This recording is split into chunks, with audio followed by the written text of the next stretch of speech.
eggs and grits. Oh Lord. All right. Welcome. Ooh, I don't like how that happened. So I had people chatting, but with this new StreamYard, it like got rid of all the comments. That's not cool. Oh, I see him. Oh, yeah, I can still see him. I only see one. There were like several before. But anyway. Hey. All right. So week 41 of What Did Prince Do This Week? I'm so sorry that I can't see all of you who were in the chat before, but I see Cassandra. We got an AT alien. Here, I'll throw a few up early. Thank you so much. Can you just? Oh, actually, I can't. Sorry. Yeah, so it happened to you too, right? Well, no, it won't let me. Oh, because you're not in the right role. Oh my goodness. Okay. Well, thank you, Cassandra, for letting me know that you're branching out into different music choices after being in the podcast and taking notes. And we're going to talk a lot about music today, different kinds of music. So I appreciate that and know that I'm so happy to know that someone appreciates our salon elements because I know some of you don't. We got Lisa, Ola, and I apologize for those who joined the chat early. StreamYard has a new setup and they just got rid of all of the previous comments. We got Michael. What up, Michael? Love that. We got my literature brother, Blade Brown.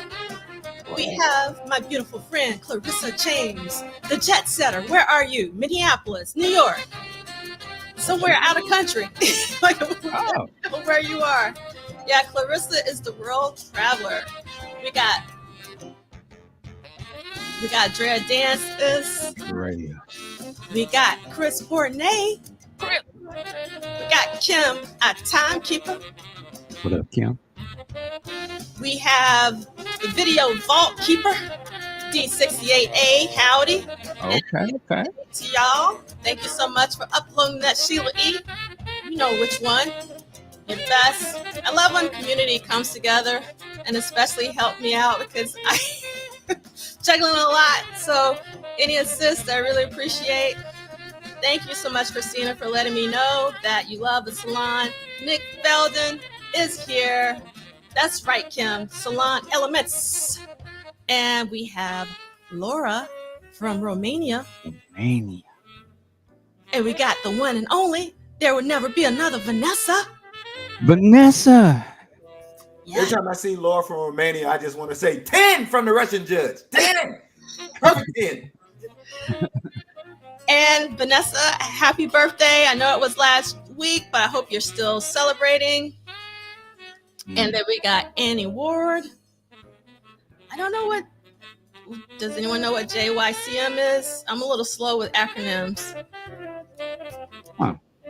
Okay. And we got Pamela sending purple love from Minneapolis. Always love hearing from the Minneapolis peeps. We got Detroit in the house with Andre. What up, though? What up? We have Karan, who I saw at the Michelle Indegail Cello show on Sunday at NJ Pack. It was so wonderful to see you in person instead of What's up, Karan? A little rectangle. I love all the purple bars. It's Purple Saturday. Welcome, Dr. Claw. Oh, thank you so much, Man Ray. Congratulations. I don't know if we're personally nominated, but the Super Deluxe Diamonds and Pearls has a Grammy nomination for the liner notes. Wow. So that's crazy. That means you nominated. You should be getting a statue. That would be amazing. What if you won? That would be so hilarious. That would be a trip like that. It would be. It would be. You have you a statue. That would be dope, girl. That would be dope. I would have a statue. That's right. That would be dope. That's right. That's what I thought you meant, but it was like JYCM. So I was like, is that related to UTCM? So thank you for clarifying. I really appreciate that. We got Ronald. Welcome as always. We got Ronald. Another AT alien. Happy fall day. All right. Yep. I love that. We got Devin. Welcome. Oh, what's up, Devin? We got Raywin in the house. Big Raywin. Yes, sir. Andre, we are definitely continuing with the second book. As long as I stay on Michael Dean's good side. It's gonna go on regardless. So, no, but it wouldn't be the same without you. That's right. And get him for the extra 2 years. Nah, parade. I mean, that's what I'm like. Let me hold on for that. Moon. Moon. Yeah, we gotta do it. So yes, it was so great to see you. We got K-Cool Music. We got the wonderful Jesse. What up, Jesse? Peace. Jesse. Play that solo. And we got Purple Cat Confetti. We're ready to learn from C. Liegh. That's what we be learning. Yeah, right. I'm ready to get anointed. There you go. We got D in the house. We got Barbara Y in the house. Yes, thank you so much for being here, for re-entering your comment again. Maybe people will complain to StreamYard and they'll get that fixed. And love this Purple Cat Confetti. Has already been listening to some Batman, America. Wow. Can't go wrong with that. All right. So, welcome, El Michelle. Yes, C. Liegh, the teacher. Let's get our housekeeping. For those of you who may be new to What Did Prince Do This Week, it is a very slow read of Duane Tudahl's Prince Studio Sessions book series through an interactive weekly online book club and Saturday Salon, echoing the spirit of the Harlem Renaissance. And if you don't know what a salon is, do your Googles, as Michael Dean would say. Salon, Harlem Renaissance, and you'll figure it out. All right. We are here every Saturday at noon, New York City time, 9 a.m. in the morning on the West Coast where Michael Dean is. So Michael Dean is committed. You should be giving Michael all the love emojis for waking up so early every Saturday to be with us. And let's see. Kim was talking about book club with a young engineer friend last night. He just discovered I Wonder You. That is such an amazing song to just discover. Do you remember, Michael Dean, the first time you heard I Wonder You? No, but just the thought of I wish I could be the person to hear all this for the first time. It would probably blow my mind. Like, whoa, like trying to understand, like, what is this song to? You know what? I say this, maybe I do, because I remember when the album came out, it was before the movie, right?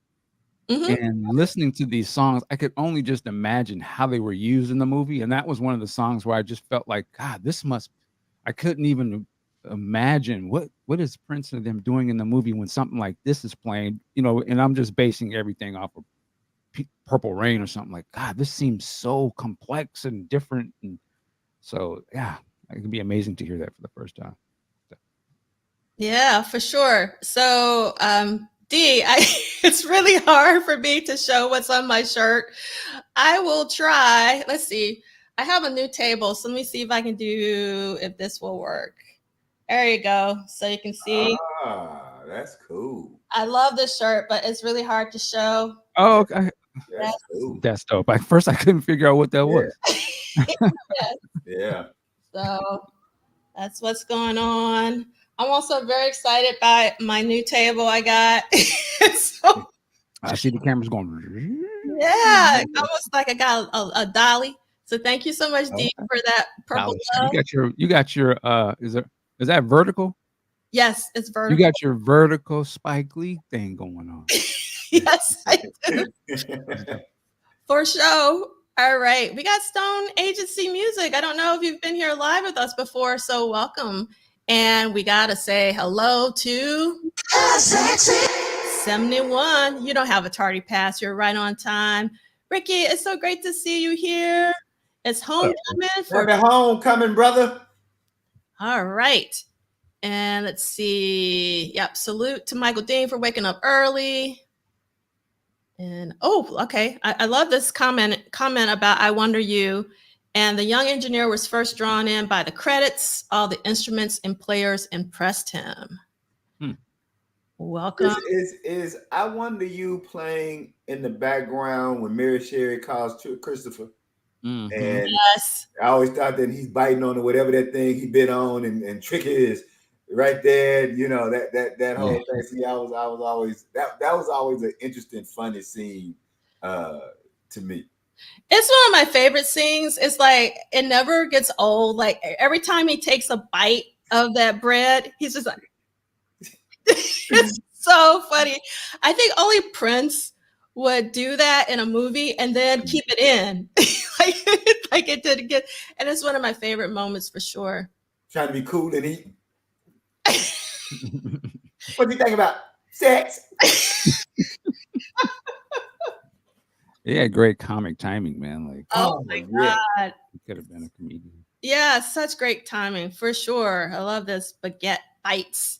And Lee Christian met up with Zach and his wife last week. That's so amazing. Mm-hmm. So we're making friends across the ocean. That's crazy. So Zach and the missus was over in the UK. Yeah, that's super cool. Oh, so they call that caking. I don't know about that, Blake Brown. Do you guys know about caking? What does caking mean? Yeah, I don't know. Yeah, caking means like you putting on for somebody else. You doing a lot for somebody else. So you caking for that person. If I remember. Yeah, so over here, caking would be like you stacking your money. Like, are you caking up? Okay. Yeah. Okay. All right. Yes, we all love Under the Cherry Moon. Okay, so let's get into the rest of our housekeeping. One day I will learn how to use StreamYard, but not today. Okay, so we're going week to week, not date to date. I think everybody's figured that out, unless you're new, and one day it will dawn on you. And then we are going to follow the detailed schedule with this bit.ly link or QR code if you want to keep up with the reading, which I hope that you guys are doing, because we don't read everything that Duane wrote every week to give you something to look forward to with your reading. You do not need the expanded edition, but this is what we are reading. Yes, and that's what the schedule is based on. Yeah. And you go by the dates if you can't figure out the pages. Right. Go by the dates. Yes, go by the dates in 1984. All right, and these will be archived on YouTube at Polished Solid as well as at MDean. Please subscribe, like, and help spread the word. Not for us, but for Prince, to show the world that Prince worked really hard every week, and he was putting in work. And I think that's really important to say, especially in this current climate. All right. Hashtag WDPDTW for Why Do People Dance This Weird? And this is the email that I hope that some of you guys will be using once we get into the Purple Rain tour, which is just around the corner. Griffith Bridge. Yes, somebody got that. That lets me know. Around the corner. I love the sound, Michael Dean, that display makes, like when it changes. Yeah. It was so hilarious in the moment. That and that annoying ass feather all through the movie. He was trying to have the force will be with. May the force it's just around the corner. Oh my God. Thank you so much, Duane. I really do appreciate it. Yep. It's easy to put in work for something you're passionate about and love. And that's what Prince was all about, the love of music. He lived it. He was music. So I really appreciate your comment and welcome to What Did Prince Do This Week? All right. So everybody should know, but again, we have maybe some newbies. This is not affiliated with the Prince Rogers Nelson estate. And this is an independent endeavor. And we were playing at the beginning, Burning Still, from the amazing 2017 record, No Words by Eric Leeds and Paul Peterson, because we love Eric Leeds and try to play them as much as possible. What? Thank you, Christina. See, I was like, I'm not on social media as much as I used to be. So I'm missing out on a lot. And this is so amazing to know, Christina, that there's going to be a 60th birthday celebration for St. Paul at the Dakota on Friday. Eric Liegh should be there too. If I was rolling in the dough, I would be booking a flight like right now. But unfortunately, I am not. So you got to report back, Christina. Maybe try to hide a little bit of video for us. That would be really awesome. So, all right, and then we lost Seeley. Oh, he just hit his video for a second. And then so we are week 41, episode number 92. And this week, Prince recorded one new song and had 3 studio visits. Got to add the S back. You know me. Doing this really fast because I don't have that much time. And this week, I'm showing you both weeks.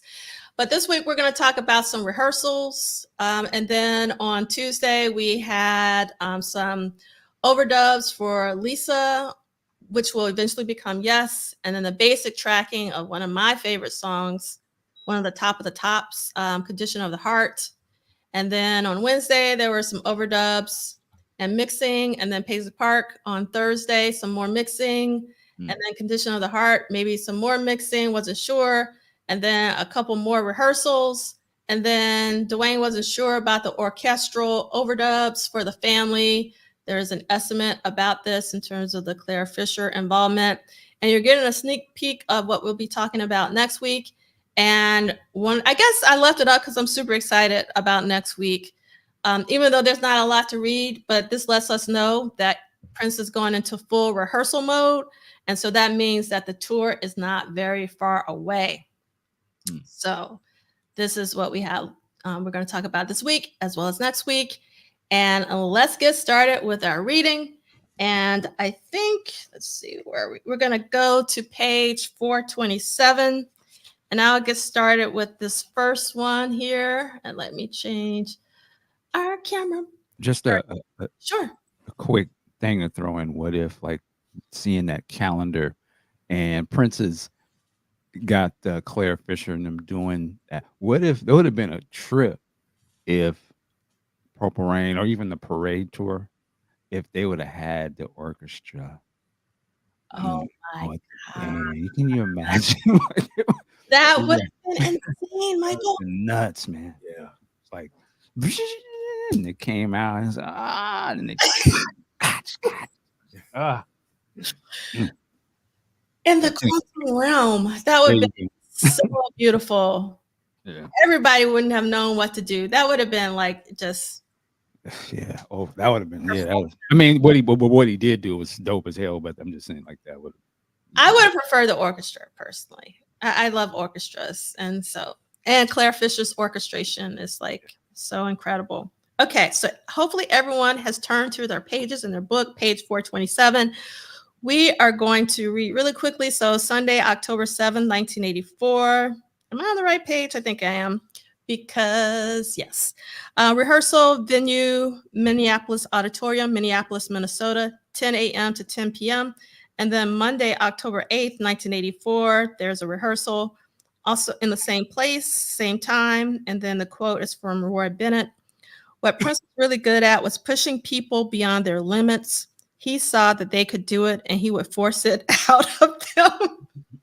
Now, what's crazy is that anytime I've heard an interview with anyone who has worked with Prince, they pretty much say the exact same thing. Maybe not the exact same language, but basically Prince would bring things out of them that they didn't know that they had inside of them. And I personally think that that's a good thing. It just shows people what their true potential is as human beings. All right. Prince was scheduled to leave town, but rehearsals for everyone else would continue in his absence. This is Bobby Z. When Prince wasn't around, we go in and play without him. Then he'd come back and change everything. Rehearsal to Prince is not work. He lives to play and plays to live. I love that. I enjoyed the process where you just got totally focused on playing. That's what I call the zone or being in flow. It was an exciting, exciting time. Love this comment from Bobby Z. Even though he was prepping for the biggest tour of his life, Prince continued to record new music. While he was away, videotapes of the rehearsals he missed were made for him to review.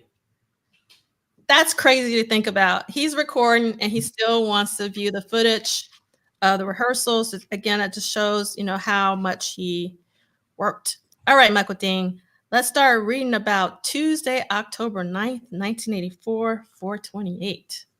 Quick question. Yeah. Because I'm watching, I always do everything chronologically. So I listen to all the Prince's albums chronologically.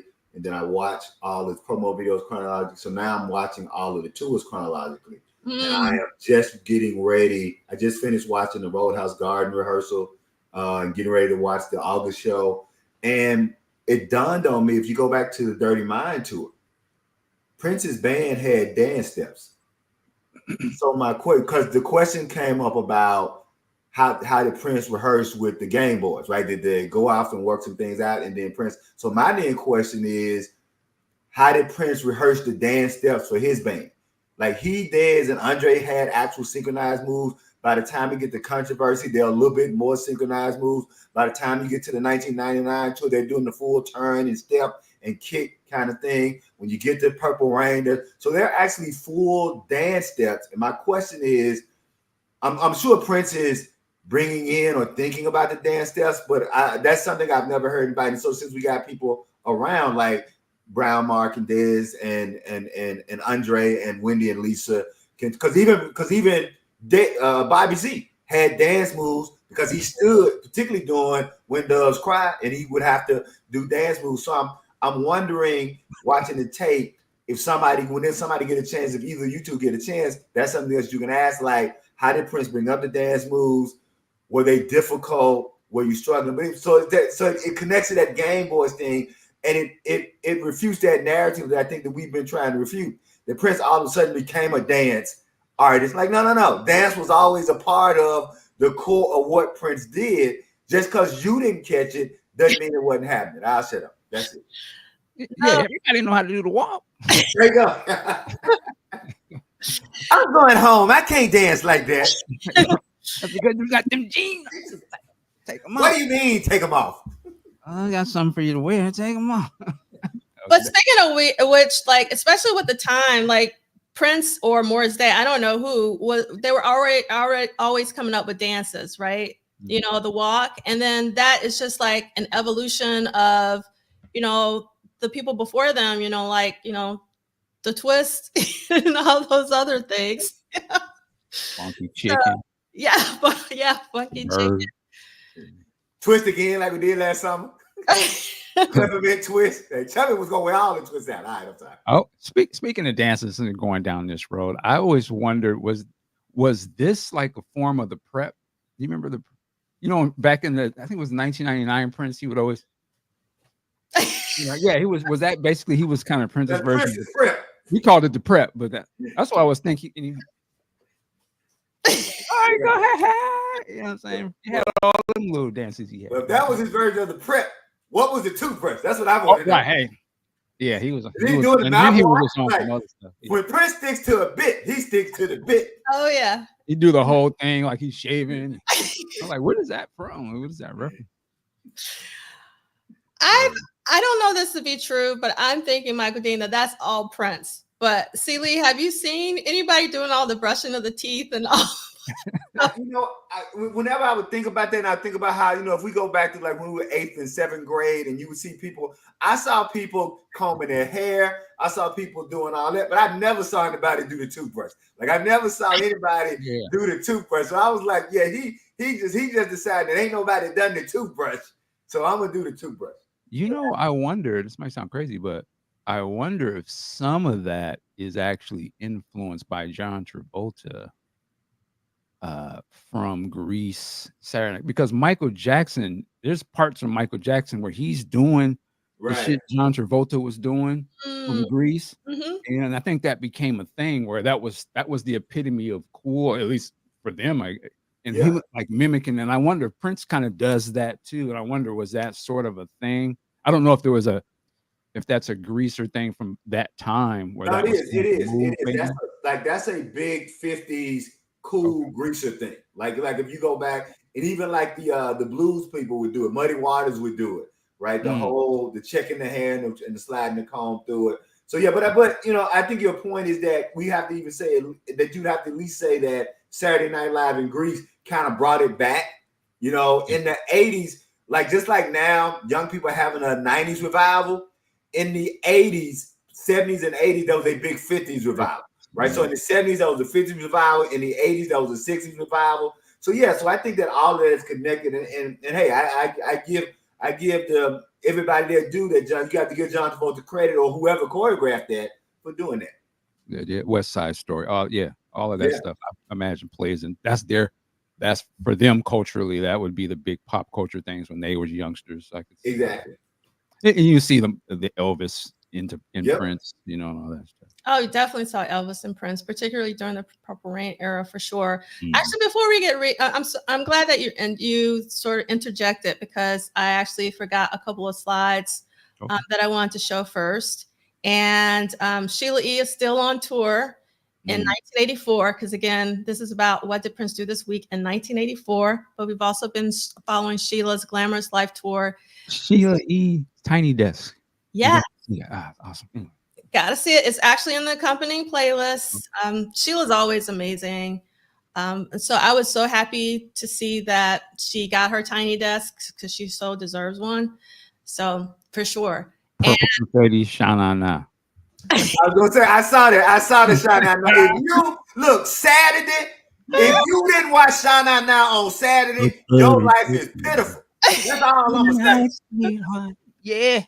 It's time to go. Oh, player. Yes, of course. Sheila E. is still on tour. Isn't that incredible? You can say whatever you want about Sheila, but Sheila is a musician first and foremost. And I like her new song. What is it? Oakland in the House? What is it? Her new. Oh, I haven't listened to it yet. I saw it. It's got her and what's the rapper? Too Short is in it, and I can't think of the other person. And Barry Bonds. Just a lot of Oakland Bay Area people make the. But it's. Here's what I like about it. It's authentic, but it doesn't sound. What's the word I want to contrived? Like you will see bands who are trying to make a funk sound, but it sounds contrived. Like if you they don't really play that, or it sounds like funk by numbers. This feels like a really natural groove. So I think that one, and then her other. She has like 2 or 3 new songs out. I can't think of the song with her and the guy on the beach, and they're kind of singing a duet. So the Oakland song, and then her with the guy on the beach singing, she got 3 or 4 cuts out there. Nice. Yeah, nice. So and she got a Lifetime movie coming out where she's playing. Really? Yeah, she's playing a tarot card reader. I thought you meant was about her. Oh no! She's playing. She's an actor. Well, she's always playing a tarot card. If you saw the when Sister Pendleton was interviewing her, she was actually interviewing her about the movie. Then I saw her on I gotta watch that. What's the black comedian, the female black comedian that has the talk show? She was on the Saturday Night Live, the show that was a spoof of Saturday Night Live. 30 Rock. She was on 30 Rock. Yeah, I know who you're talking about. Yeah, Sheila was interviewed on Sherry Shepherd. That's it. She was on the Sherry Shepherd show, and at the end of the Sherry Shepherd show, she talked about Sheila playing a tarot card reader in this new movie. So yeah, Sheila getting busy. All right, Sheila. Back to the Crush Groove roots. There you go. Body moving. Crush. All right. Yeah. I'm Sheila N. I'm on the groove. I'm a cool first black. Oh, never mind. Run. It was nice to know you. Know the movie. Okay, look, timekeeper. All right. Wrap it up. Yes. All right. Okay. So Sheila in 1984, because Sheila's doing a lot today, but we're reeling it back to 1984, is in Amsterdam at the Paradiso. Prince also performed at the Paradiso sometimes. And I couldn't find anything. So if anybody got anything, I should have reached out to Edgar, and I didn't because I ran out of time. But yeah. Oh, and Christina is saying that the Lifetime movie is on tonight. Okay, cool. Right. Okay, all right. You got cable, but all right. All right, Michael Dean. All It's time for you to do some reading. Page 428 about Lisa, aka Yes. All right, we're getting right into Lisa, working title for Yes. Wendy Melville, guitar overdubs and saxophone overdubs. What? I didn't know she. No, it's Eric. Huh? It's Eric. Blow your horn leads. Oh, okay. I thought it was saying Wendy was playing. I was like to say, No. Melville plays the sax. Okay. Flying Cloud Drive. Can I interrupt really quick? Yeah. So if sometimes Duane reads this. So Duane, if you're going to point out Wendy for the guitar overdubs, you also need to point out Eric Leeds for the saxophone overdubs in the gray box. If there's ever another printing. Yeah, because I was like, whoa, my head was about to be blown. I was like, what? All right. Flying Cloud Drive Warehouse, Eden Prairie, Minnesota. Producer Prince, artist, the family, engineer Susan Rogers assumed. Quote from Eric Leeds. Prince had recorded the rhythm tracks for Yes, and actually this wasn't credited on the album. But if I remember correctly, Wendy Melville was the guitar player on the song. And once the track was done, I got a call from Prince to come in and listen to it.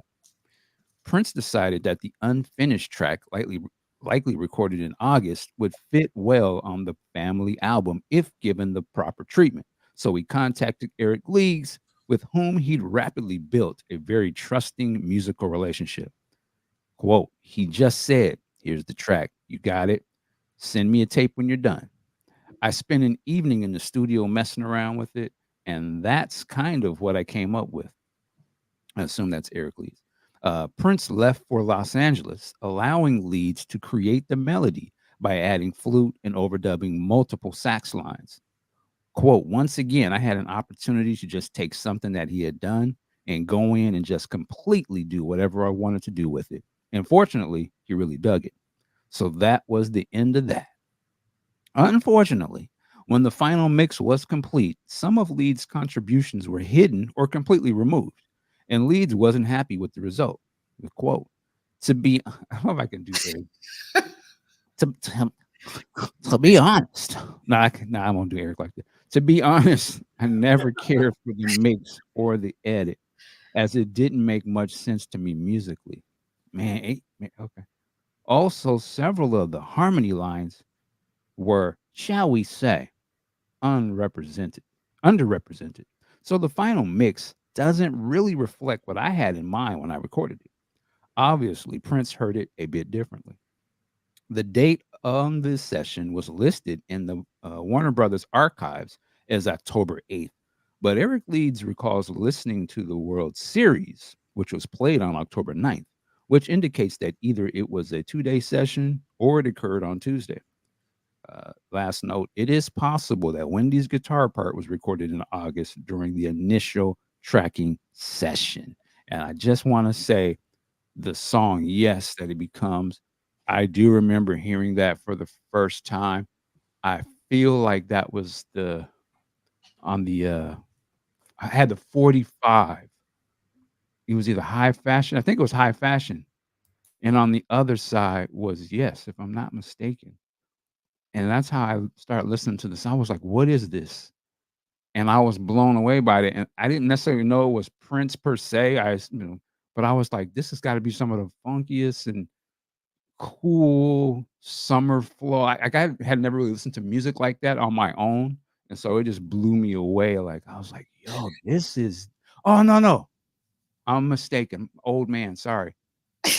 Susanna's Pajamas was the B side of one of the other songs. Yeah, Yes, on the album. There you I go. think High Fashion was Susanna's Pajamas, but I'm laughing at. Okay, Michael, I'm going to.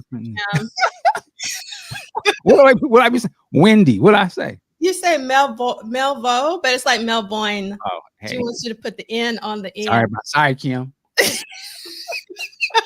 I'll work on that. Stay up late practicing. No.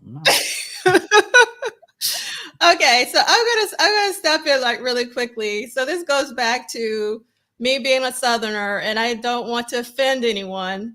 So this is my experience as a Southerner. It may not be your experience as a Southerner. So when my grandparents would mispronounce a word, I never corrected them because I knew what they meant. Why would I correct them when I know what they mean? It's like, for instance, my grandmother used to call a hamburger a hambuggy, and like a Lamborghini was like a lamb. I can't even remember how she used to pronounce it, but I never corrected her because I knew what she meant. She was communicating to me. So ambulance. Somebody call an ambulance. Call an ambulance. That boy sick. That boy sick. Call an ambulance. Yeah. My ice cube. Thanks for correcting my broken English. Yeah. Don't associate with the nip. Now let me stop. So sometimes Kim doing it in love. Yeah, I know. But that's the reason why I haven't corrected you, just so you know.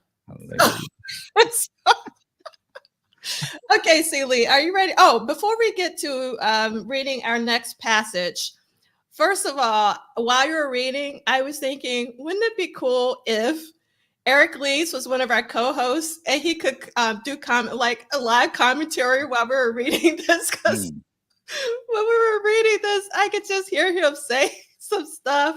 Well, you know, that wasn't really. That's not my style. I don't really.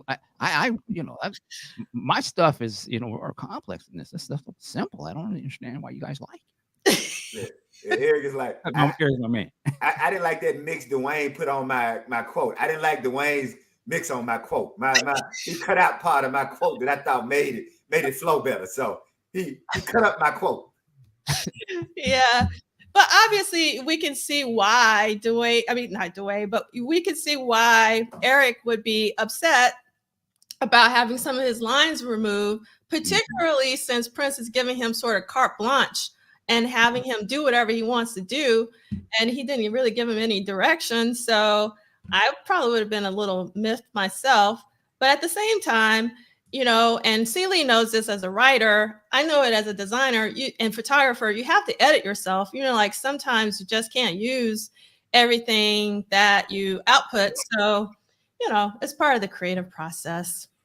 I will say, hopefully one day they put out that full version of it because it is dope. There's a lot of other pieces in that song. Yeah, that would be incredible to have again, I'm one of those people that would love to have the quote unquote protege projects with the original versions by Prince or the extended versions. There's a lot of opportunity there. I think the family should be released. I mean, for Nothing Compares to You, re-release for Nothing Compares. Yeah, for Nothing Else. And because I think that St. Paul does a magnificent job and I've said this before, like that version is my personal favorite, the original. Well, I call it the original, the one on the family's record. All right. So Liegh, I'm going to draft you for the next reading, which is. Before we get to that, I just need to say that, yes, the title of the song is Yes, and that Lisa was the working title. But every time I see that, all I can hear in my head is, Lisa! Go get busy, Lisa. Don't go. You know that. I understand, Lisa. That's what happens when you listen to the bootleg and don't hear it clearly. That's all I hear. That's how I hear in my head. That's all I've ever heard that song. So Liegh, when you started talking, I thought you were gonna go, yes, Lisa. The water woman. Like, yes, Lisa. Shall we begin? All right. So shall we begin our reading on page 429? All right, October 1984, estimate, the whole damn family album. No, I'm kidding. Screams of Passion, orchestral overdubs. River Run Dry, orchestral overdubs. Nothing Compares to You, orchestral overdubs. High Fashion, orchestral overdubs. Desire, orchestral overdubs. Monterey Studios, Glendale, California. Unknown start time, producer Claire Fisher, artist The Family, engineer Ann Frager. This is a quote by Ann Frager. The first Prince section we did actually wasn't for Prince. It was for the family, and we did 5 songs. The Screams of Passion, River Run Dry, Nothing Compares to You, High Fashion, and a song called Desire. For the first time, Prince allowed someone to add an element to his music without overseeing any of the work. Quote, one of the problems in the recording studio is the money they pay musicians, explained composer and arranger Claire Fisher. So people are often given such low budgets that they can't hire a large string section. Prince spends money, and so I was able to write string sections as opposed to writing for a small string ensemble. That's really important to talk about the investment into that, right? This continued quote. This is Susanna. We had when we had the string date. Yeah, when we had the string date and went in with Claire Fisher, Prince wasn't actually there. It was all of us as a band and David Z. According to Susanna Melvin, she continues. It felt really great, and we knew that what we were doing something really special, but no one really knew what was going to happen with it. Eric Liegh said that Prince wanted to write a hit record, that this was his intention, period. But Paul and I were not aware of any of that. We were just doing it, end quote. Once the session was over, tapes were shipped to Prince to review, but I've been saying it's but Arn Frager mixed them in a way that wouldn't sound like the final product. Quote, the point of these mixes is not to mix them the way that the song will be mixed for the record, but for Prince to hear Claire Fisher's orchestration. That's interesting. I did not know you did those kind of things where you just mixed it so they could hear some kind of special part. All right. Continue. Quote. We were so excited to put up the multi-track at the warehouse, remembers Rogers, about their first listen once it was delivered to Minneapolis. She continues, we listened to the strings, and I said I thought it sounded as if someone had left the TV on in the next room. To me, the strings sounded disjointed, but the more I listened to them, the more I realized it was the perfect complement to Prince. It had so much movement and so much melody, and it was so unpredictable. I thought it was incredible, and Prince really enjoyed it. He was delighted. He just couldn't be happier. This was the first experience of really letting one of his babies go to somebody else and have it come back with something recorded on it. When Prince, so this is Fisher now talking, quote, when Prince first started sending me songs with Carl Fisher after working with Prince on multiple tracks the following year, I thought maybe that by the time I had done 4 arrangements that I would have started getting some sort of repetitive something or other. I have been extremely surprised to find that each one is different from the last, as the next one is going to be different, end quote. Although Prince and Fisher eventually worked together on dozens of songs, they had never attended any sessions with each other, which impressed Fisher. Quote, this is Fisher, of course, talking. Prince is a very smart man. And now when I say smart, it takes a man. Yeah, now when I say smart, it takes a man. I don't care how big somebody's ego is. A man who can come to the realization like that and know that his ego will get in the way of what somebody else is doing well and stays out of it for that reason. That is a smart man. That's just one of the many ways that I think he's a smart man, end quote. Not only did Prince never attend a recording session with Fisher, they never met in person. And throughout their years working together, Fisher passed away in 2012. Prince had no idea what Fisher looked like, although he did have at least one close call. Quote, I sent him this album. It had a picture of me on the cover. Well, I'm sorry. I sent him this album that had a picture on the cover of me and my 7 singers around me. I've heard from somebody that was there at the time that he held the album away from his eyes so he would not see the picture on the front. Took the disc out and played it. And his comments. I don't want to see what he looks like. I have this image, and this has been working beautifully, end quote. This is Prince again. I just sent him a tape. We talk on the phone, and he sends me the finished orchestra tracks. I wouldn't want to jinx it by meeting him, explained Prince in 1999. According to Paul Peterson, the new additions would cause Prince to remix the songs. Quote, Prince pulled instruments out and made the orchestration such a prominent feature of that record, end quote. Once the new mixes were complete, the family had a sound that was unlike anything Prince had ever attempted. Peterson summed up the secret behind their brand. Quote, so you have the classy orchestration of Claire with the nasty 1-chord funk underneath and the beautiful poetry of Prince. That's a great description. And that was like the concept with the white kid singing up front, end quote. Final note, Prince and Fisher had one more close encounter when this is one with the elevator, right? When they both worked on the 2004 Grammy Awards, they practically stood next to each other, but the only person who recognized the situation was Fisher's son, Brent, and he decided it was best to respect Prince's wishes and not reach out to introduce them, especially since Prince and Brent Fisher were getting ready to perform that evening with Beyonce. What I remember is that it was like on a staircase or something. Like one was coming down and one was going up. Yeah. I think on a staircase. I think on Michael's interview with Brent, he talks about that. I'm sure I put that in the accompanying playlist. And I personally thought when I first heard Claire Fisher for the first time, which would have been with the Screams of Passion 12-inch, which I love showing because of just the photography alone. Like the photography is like amazing for this particular project, the family. And this is the back. And so that's one thing. But while I have myself here, Stephen M. had posted that the photography for the family was great, and I agree. And I want to spend a little time with the photography. So on the liner notes, and St. Paul is on the other side, and pink is the family color, because we are going to be celebrating the family next year for a Pop Life 40 symposium in April. It's going to be virtual. In the credits, it says, for photography, it says front and back cover photography by Horst. And I don't know who Horst is, Horst. Inner spread photography by Prince, except where indicated with an asterisk, and the rest are by Horst.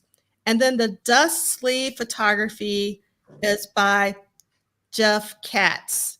And the design is by Laura LaPuma, who Michael Dean has also interviewed. So I'll make sure to put that in the accompanying playlist as well. So if I'm reading this correctly, the dust sleeve is this. So this is Jeff Katz photography. And I don't know where this was taken, but I'm assuming maybe in Minneapolis, but I don't know that to be true unless someone else knows something about it. And this is the back cover.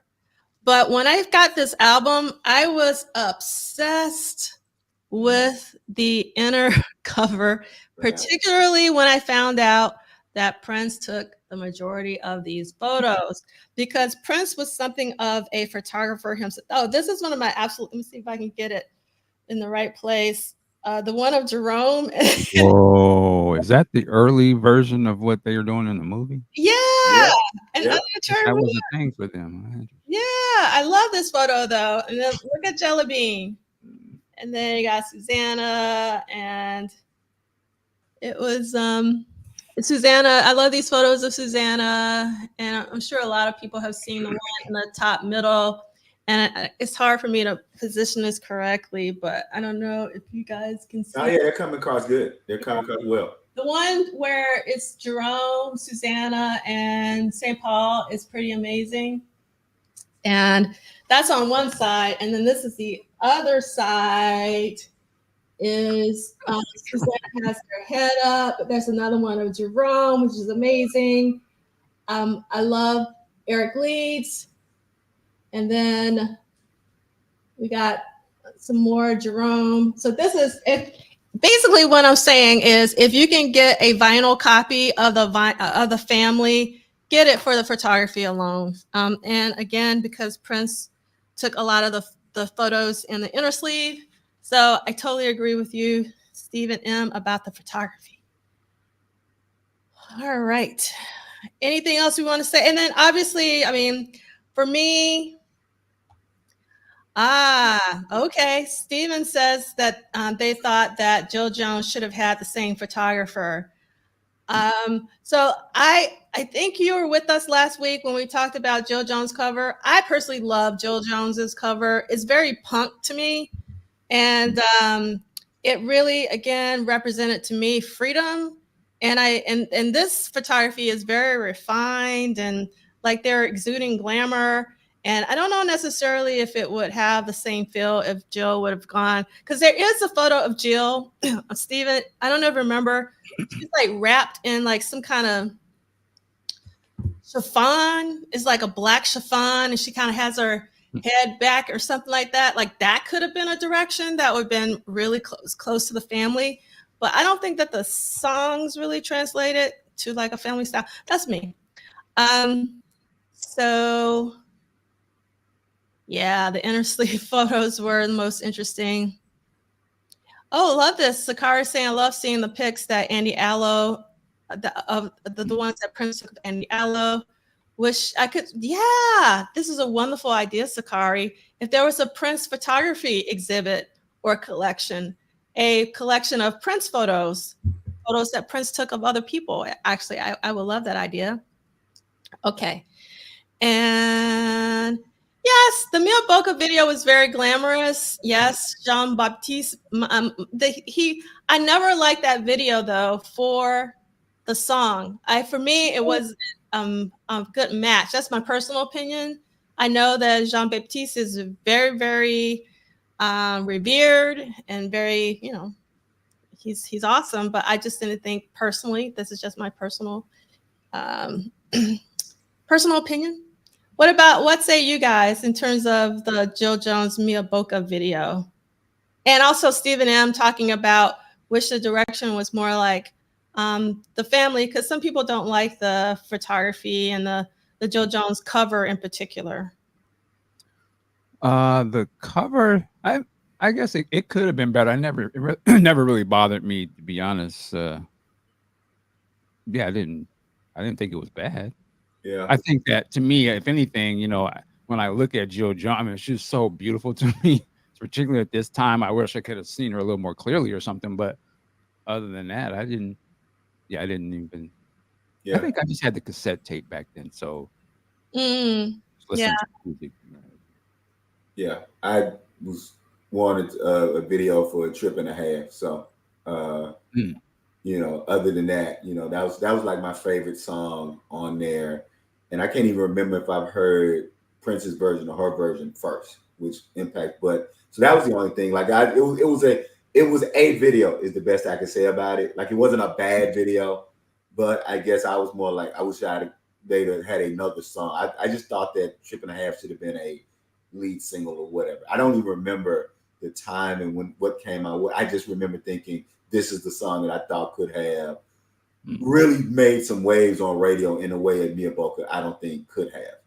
Yeah.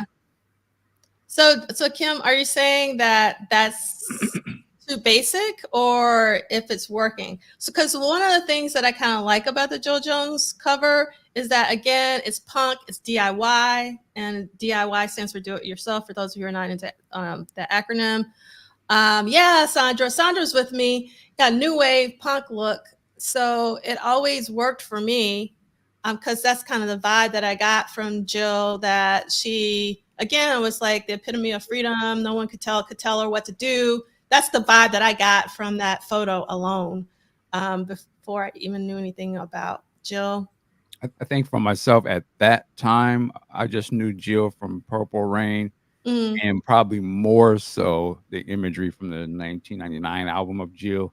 In my mind, that was how I envisioned her, the blonde hair, the Marilyn Monroe. And so I was kind of looking for that. But again, I thought she was fantastic. I mean, the Jill that was in Graffiti Bridge, it was just like, woo! Right. So I was like, is this the same? Like, it was kind of hiding this, like, what's going on? But yeah, salute to Jill. Yeah, what was great about Jill, actually, now, I mean, I never thought about this until this moment and what you just said, Michael. I've always thought of Jill Jones as sort of the most versatile singer, meaning that she could change her style in the way that she sung, but she also changed her looks, very, very, similar to Prince. And I had never really thought about that. So she was very, very versatile. And yes, we know that. Thank you, Rodney, for being here. Yes, there's a lot of Marilyn Monroe everywhere, particularly in the beginning. If you know, like the Vanity 6 poster inside of the album has Marilyn on the wall because that was Prince's bedroom, as we found out from Jill from the symposium. And then also Marilyn Monroe's arm is on the cover of 1999. So yeah, there was, and then obviously Jill was an homage to Marilyn as far as I'm concerned. And yeah. Who is that now? Who would they homage to now? Who is that today? The beauty, the look, of the the beauty of that, and that people try to do constant throwbacks. Or is there anybody like that they look back to? I mean, Marilyn is still kicking. Marilyn is still like a visual icon. I mean, she really is. And there's like some people, I don't know. Marilyn is still pretty much in the. I will say that I found it, and I know I probably shouldn't have found it strange, So let's go back to 2020 before I retired, and I taught at HBCU. I was amazed around 2019 to see a lot of sisters on the HBCU campus with a Marilyn Monroe T-shirt, and I probably shouldn't have been, but just because she's like that in the pop world culture, but just to see. But I think that Marilyn Monroe for this newer group kind of echoes that kind of Cardi B. I don't know all the other ones. The what's the other girl? The Megan Thee Stallion. Megan Thee Stallions, and what's the other one from New York? The I don't know her name. She was in the Ice Cube barbershop movie. Nicki Minaj. Yeah, Nicki Minaj. I think like the Nicki Minaj and the Cardi B's and even the Sexy Red, they kind of in a way are those generations Marilyn Monroe. So I think the Marilyn Monroe kind of draws that through line to them for like a historical thing.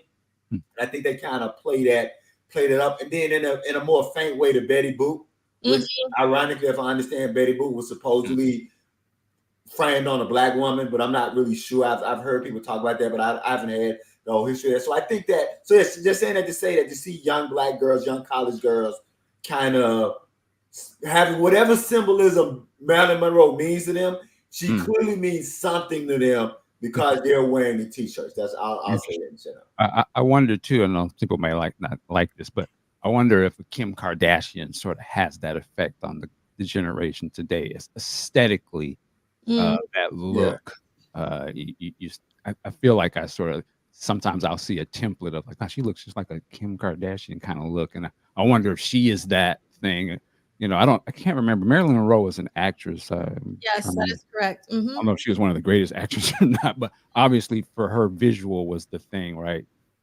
So when I think of a Kim Kardashian, it's not as if she is, she has her past, whatever, but obviously visually, it seems like when I see people, they have that sort of aesthetic to them, or maybe some people may say a Beyonce may have an aesthetic that is sort of modeled through a lot of women and things too. But I'm asking the question. I don't know. So I love this comment from Chris. I had a Marilyn Monroe poster in my room as a teen, and my aunt cussed me out for elevating a white woman as the epitome of beauty. When I put a Janet Jackson photo on my wall, my aunt seemed pleased. Well, Janet Jackson may be one of those as well for that other gen. When you think of a Sierra, you think of some of these visually, I could see them probably drawing a lot from Janet the same way that they was drawn from Marilyn back then. Yeah. All right, we're gonna keep it moving just because we're at 1 o'clock. And did everybody say everything they wanted to say about Claire Fisher, the family? Okay, see, Liegh gave me a thumbs up. Okay. All right, we're gonna start reading. Hold on, let me make sure. I'm sorry. I did want to add about the Claire Fisher. Again, just to reiterate, it's amazing that Prince was able to just give him like, yo, do your thing. And then coming back to sort of editing it the way that he wants to use it. And even it's such a dynamic thing to say, like, even many years later, he was still pulling some of that Claire stuff and putting it on even some of the newer songs, almost as like he would sample it and intercut it with other things. So Claire Fisher is such a deep part of Prince's music. Like one of the only collaborators that is just allowed to have free reign, kind of. Yeah. I mean, so actually, I gave my talk for the Prince from Minneapolis symposium that was in Minneapolis in 2018, I think, Liegh? Yeah. Was about how Eric Leeds and Claire Fisher were Prince's key collaborators in the transformation of the sound of Prince's music.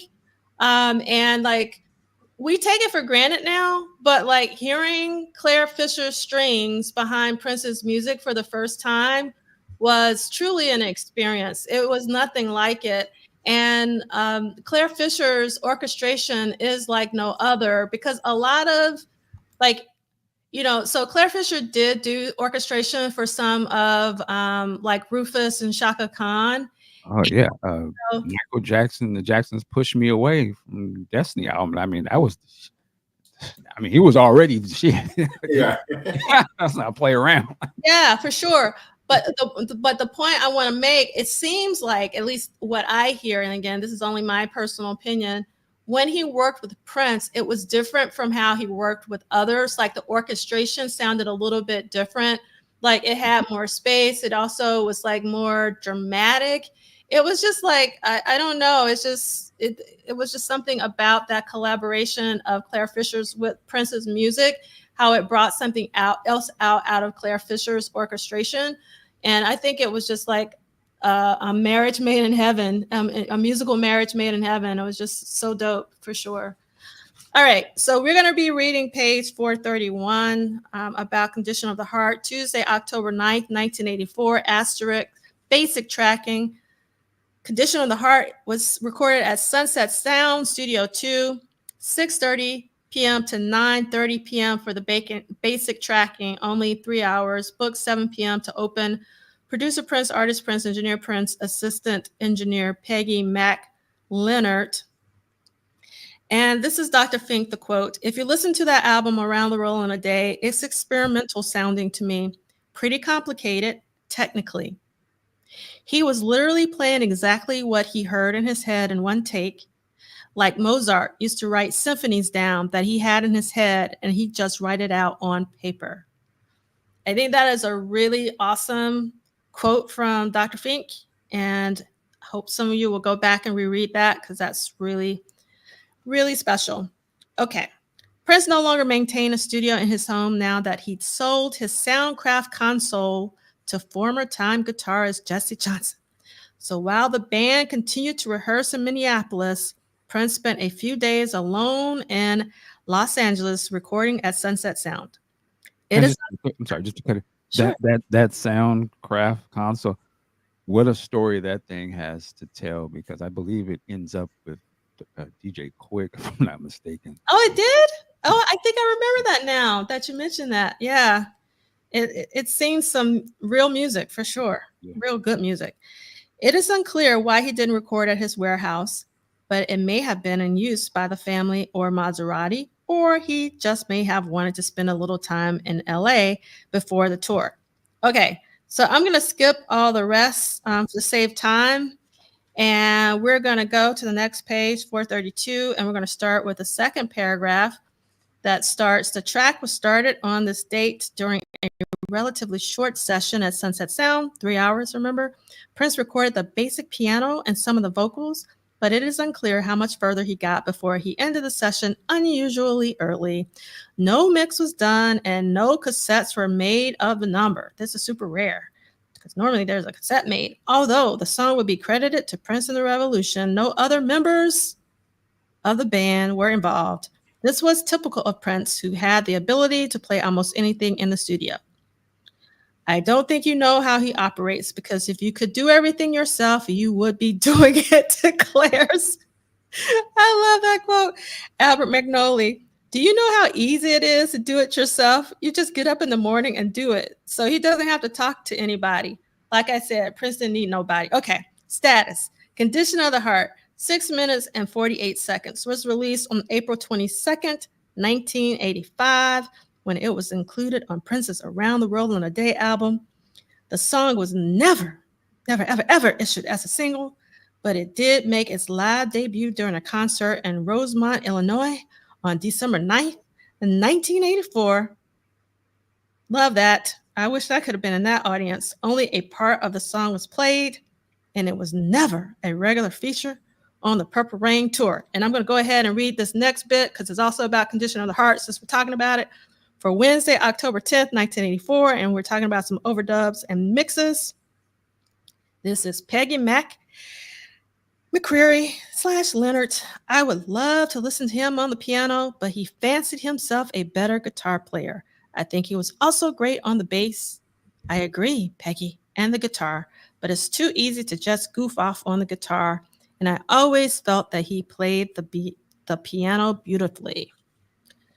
All right, Condition of the Heart wasn't complete, and Prince continued working on it during this session.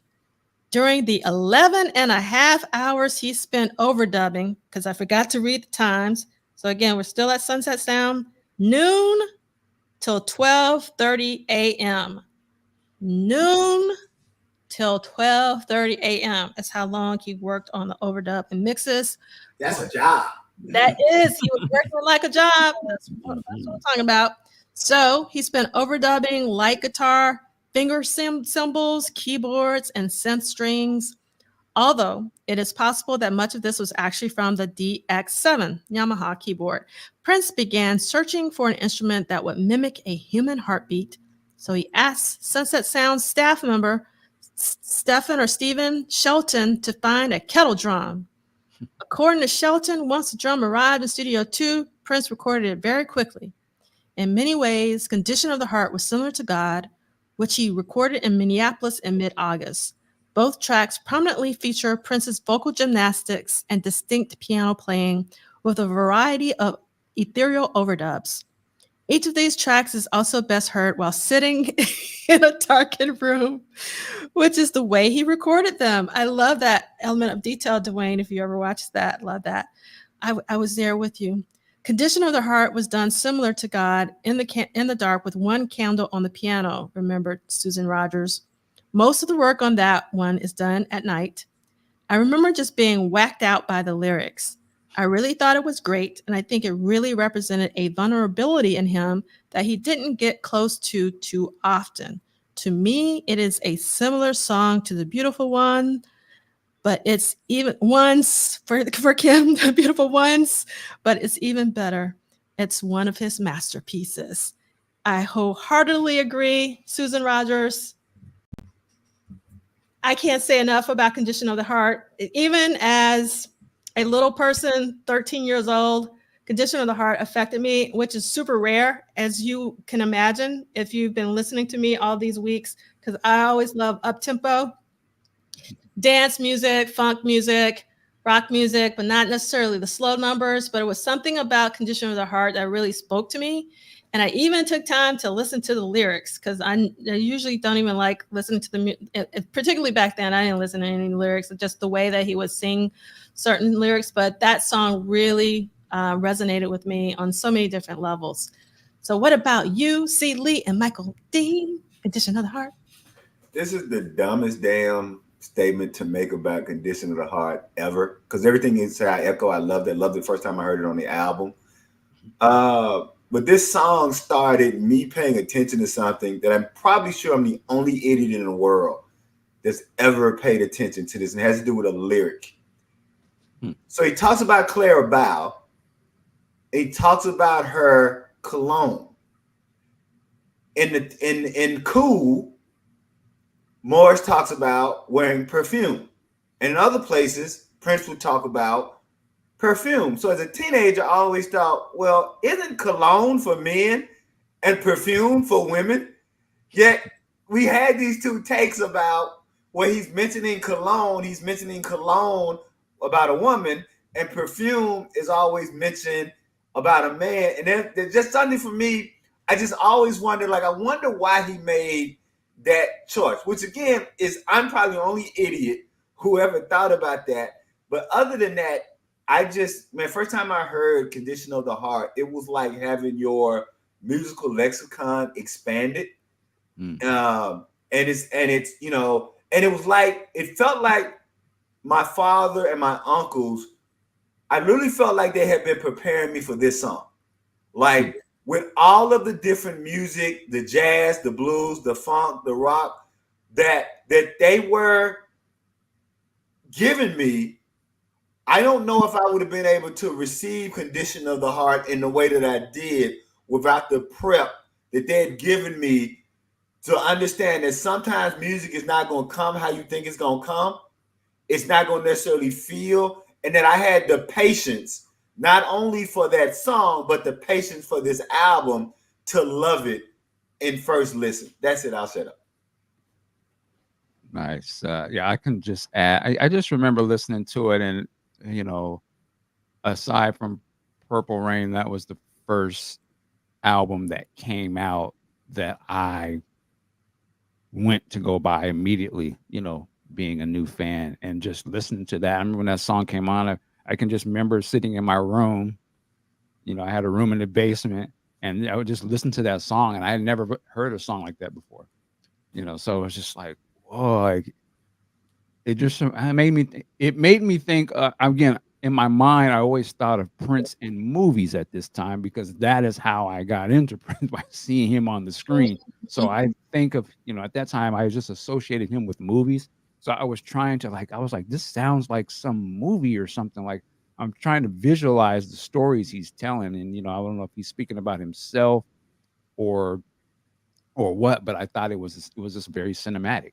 Uh, way I envisioned it. And I was like, wow, this dude, it's not just the ding-a-ling-a-ling-a-ling, you know, the jamming. Like, it was like, whoa, like this is kind of deep or something. It felt deep to me at the time, I should say. And it's a beautiful song. Like it's one of those ones that's kind of an early tearjerker to me. You know? And can I say one more thing? Lyrically, Prince was in his bag for me because I always connected Condition of the Heart and Paisley Park, because Paisley Park was where you went to get the relief from Condition of the Heart, right? That the Clarabelle and the guy with the heartbreak in is the same person or the same similar condition that's being relieved in Paisley Park. So it was just this really kind of great concept record where the lyrics just flowed naturally to me. And again, he was just in his lyrical bag to me. So that's it. I'll shut up. So there's actually a question in the chat from Andre, and I'm hoping, Celie, that you can answer this, because you know me, I don't really focus on the lyrics because I just said this. So is Condition of the Heart the last heartbreak relationship-wise, Love Didn't Work Prince song of the 80s? It depends on how you think of Do You Lie. Do you think that Do You Lie is a heartbreak song? And then you also have Strange Relationship. So I would say that Strange Relationship and Do You Lie, like I said, Do You Lie is a toss-up. But I would definitely think that Strange Relationship is essentially, if it's not a breakup song, it's definitely a song about a relationship where there's not much pleasure, right? If you think about the relationship, and I hate to throw around the word toxic, especially, you know, with so many things that's going on. But if I had to think of a song that was about a toxic relationship, I guess you know me well, I don't like winter, but I seem to get a kick out of treating you cold. I mean, it's one of those, you know, what's the other line that said, you know, I didn't like the way you were, so I had to make you mine. You know, it's one, and maybe if you've been in, you know, depending on how many relationships you've been and the times you've been in relationships, you know, if you've ever been in a relationship where you like the person, y'all just don't fucking get along, right? For whatever reason, like there seems to be more drama in the damn relationship and you keep wondering, why the hell is there so much damn drama? We kick it's cool, but we always damn arguing, right? I want to be careful, use my words, arguing and not fighting, because when you say fighting, people initially go to the physical. But you know, so I think that Do You Lie and Strange Relationship would be at that end. And I think I know in my book when I talk about that Andre makes that text, because I talk about Prince. What's great about it is, by the time you get to Forever in My Life, Prince has kind of turned an emotional corner. And so that now relationships that began in the physical, in the early songs, right? If you go back to I Feel For You, what does Prince say? Baby, I can't lie, it's a physical thing, right? Well, the thing with If I Was Your Girlfriend is, If I Was Your Girlfriend is not a breakup song. If I Was Your Girlfriend is him saying, we can make this relationship work if we get our minds right. And I'm glad Brother Turnbull brought up If I Was Your Girlfriend, because I was always disappointed that TLC didn't change the lyrics. And I always wondered, did they not change the lyrics because they didn't understand the song, or they weren't bold enough to sing it the way it should have been sung? That If I Was Your Girlfriend is Prince saying that what's wrong with most relationships, now I understand he's talking from a heterosexual normative space, that Prince is saying that what's wrong with most relationships is that we are taught to communicate as genders and not as spirits. And so that we go into relationships that as long as your boy is your best friend and your woman is not your best friend, or as long as Prof Duff is going into a relationship with her girlfriend as her best friend and not her husband as her best friend. And so many times we go into relationships and we don't communicate with the person of the other gender with the same way we communicate with our homeboy and our homegirl. That's what If I Was Your Girlfriend is about. Can we remove this barrier, right? Can we remove this barrier of you're a female, so I got to talk to you a certain way as a female, as opposed to I want my heart to talk to your heart. I want my spirit to talk to your spirit. And I think that's why. So If I Was Your Girlfriend is not a breakup song. It's really probably one of Prince's most philosophical songs about why relationships don't work, because we are constantly engaging in the physical as engaging from a spiritual or metaphysical space outside of. So I love this comment from Andre. Andre says in the early songs he was getting dogged out and or chasing after his lovers. Once that stardom hit, that ish was over. I think that's part of it. I think also what you can plot is a natural growth in Prince as a songwriter, because a natural growth of Prince as a human being. Right? I think that he beginning pleasure being found in the physical. And by the time you get to Forever in My Life, Forever in My Life, which is really interesting that he combines it with It in the live show, because Forever in My Life is the most passionate, non-sexual song Prince has ever written. Right? Adore is clearly a sexual song. And I'm not saying sexual as a bad way. I'm just saying that Forever in My Life is about, and again, I don't want to say that physical is impure, but Forever in My Life is a completely emotive, spiritual, psychological song, right? And then, of course, he combines it with It, because It is about, we're going to consummate this love, by the way, which is why I think it's a great combination. But I think that there's a also, because Prince's early sex songs, not all of them are about sex. And that's the argument I make in my chapter on sex. Little Red Corvette is about male neurosis. Little Red Corvette is about men not knowing if we want to sex women or save them. Because 2/3 of Little Red Corvette is this man trying to tell this woman, slow down, sister, you out there too fast, you moving too fast. But then what happens at the end of the song? Does he want her to slow down so he can be the driver? So I think a lot of times people miss the fact that when Prince is writing about sex, so let's take the reverse. Prince is doing the reverse. Everybody else is using metaphors for sex, right? The greatest metaphor writer for sex is Chuck Berry, right? So Maybelline is about a car, but we know that the car is about sex and freedom, right?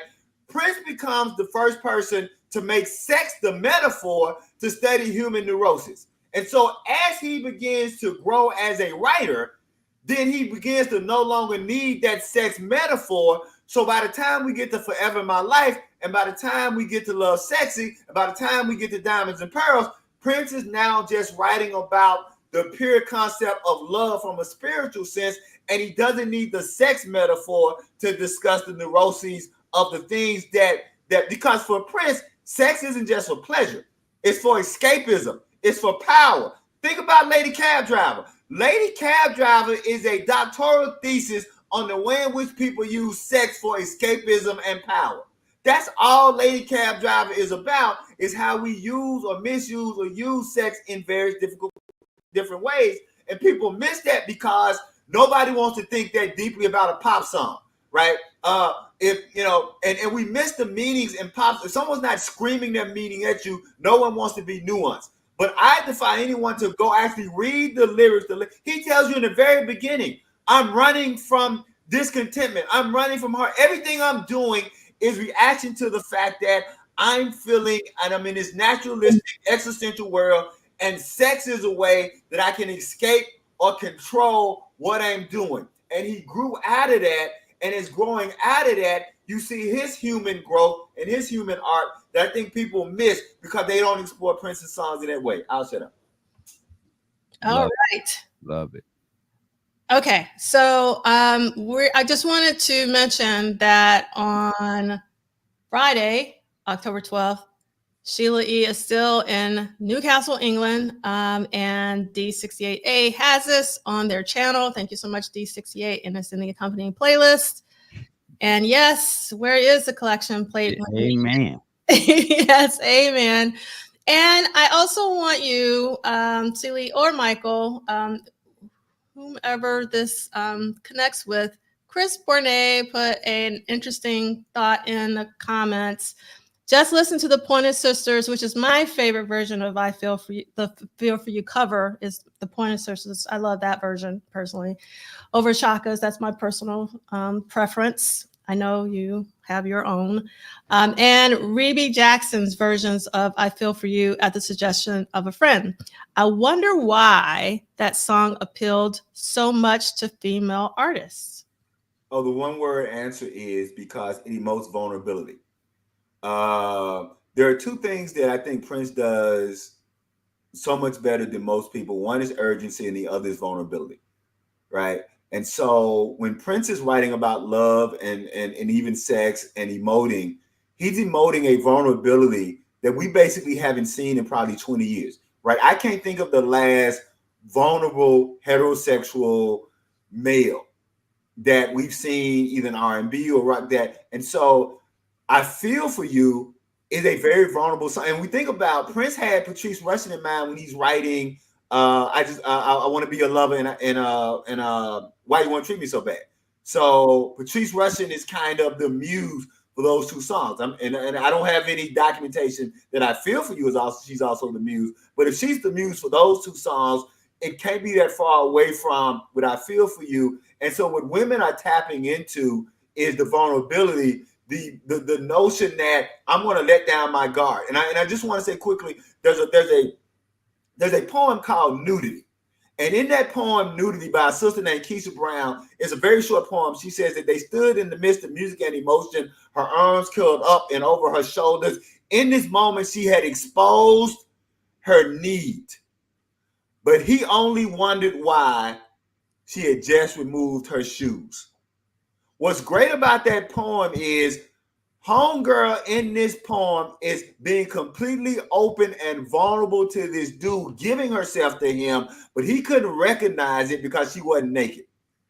That's why I Feel For You resonates with women in such a way, because women are often on a level of intimacy and vulnerability. Unfortunately, most men, not all men, most men can only think of intimacy in having sex. Like when you say intimate to most men, it's just about sex. And I Feel For You is an intimacy and a vulnerability that most men don't tap into, which is why so many women love it. I'll say. All right. So since you're in the big pain, I'm going to make you read. So get your magnifying glass out if you need it. And we're going to go to page 433, and it's Thursday, October 11th for Paisley Park Mix. Paisley Park Mix, condition of hard possible mix, sound studio. Studio 3, noon until 2:15 a.m. Book locked out. Producer Prince, artist Prince. Hold on. You read that a little too fast. Reread noon to 2:15 a.m. He have nowhere to go and nowhere to be. Booked lockout. Right? That means ain't nobody getting in this studio for a while. That's what lockout means, right? They all sign up. Producer Prince, artist Prince, engineer Prince, assistant engineers Peggy Mac Leonard, and David Leonard. This is a Prince quote I've been recording almost every day of my life. working on a vast number of styles, end quote.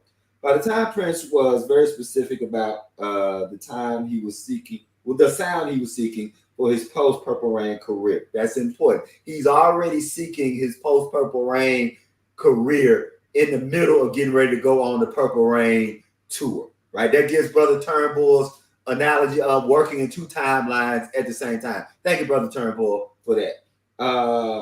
And Paisley Park was given another mix, which likely expanded the prominence of the work of the women around him. Quote, sometimes it would be Wendy and Lisa, or it would have Susanna and Wendy sing together to create a sound, explained Bobby Z. He continues, you can hear the way the separation is. He liked to keep them pretty clear, not double them or anything.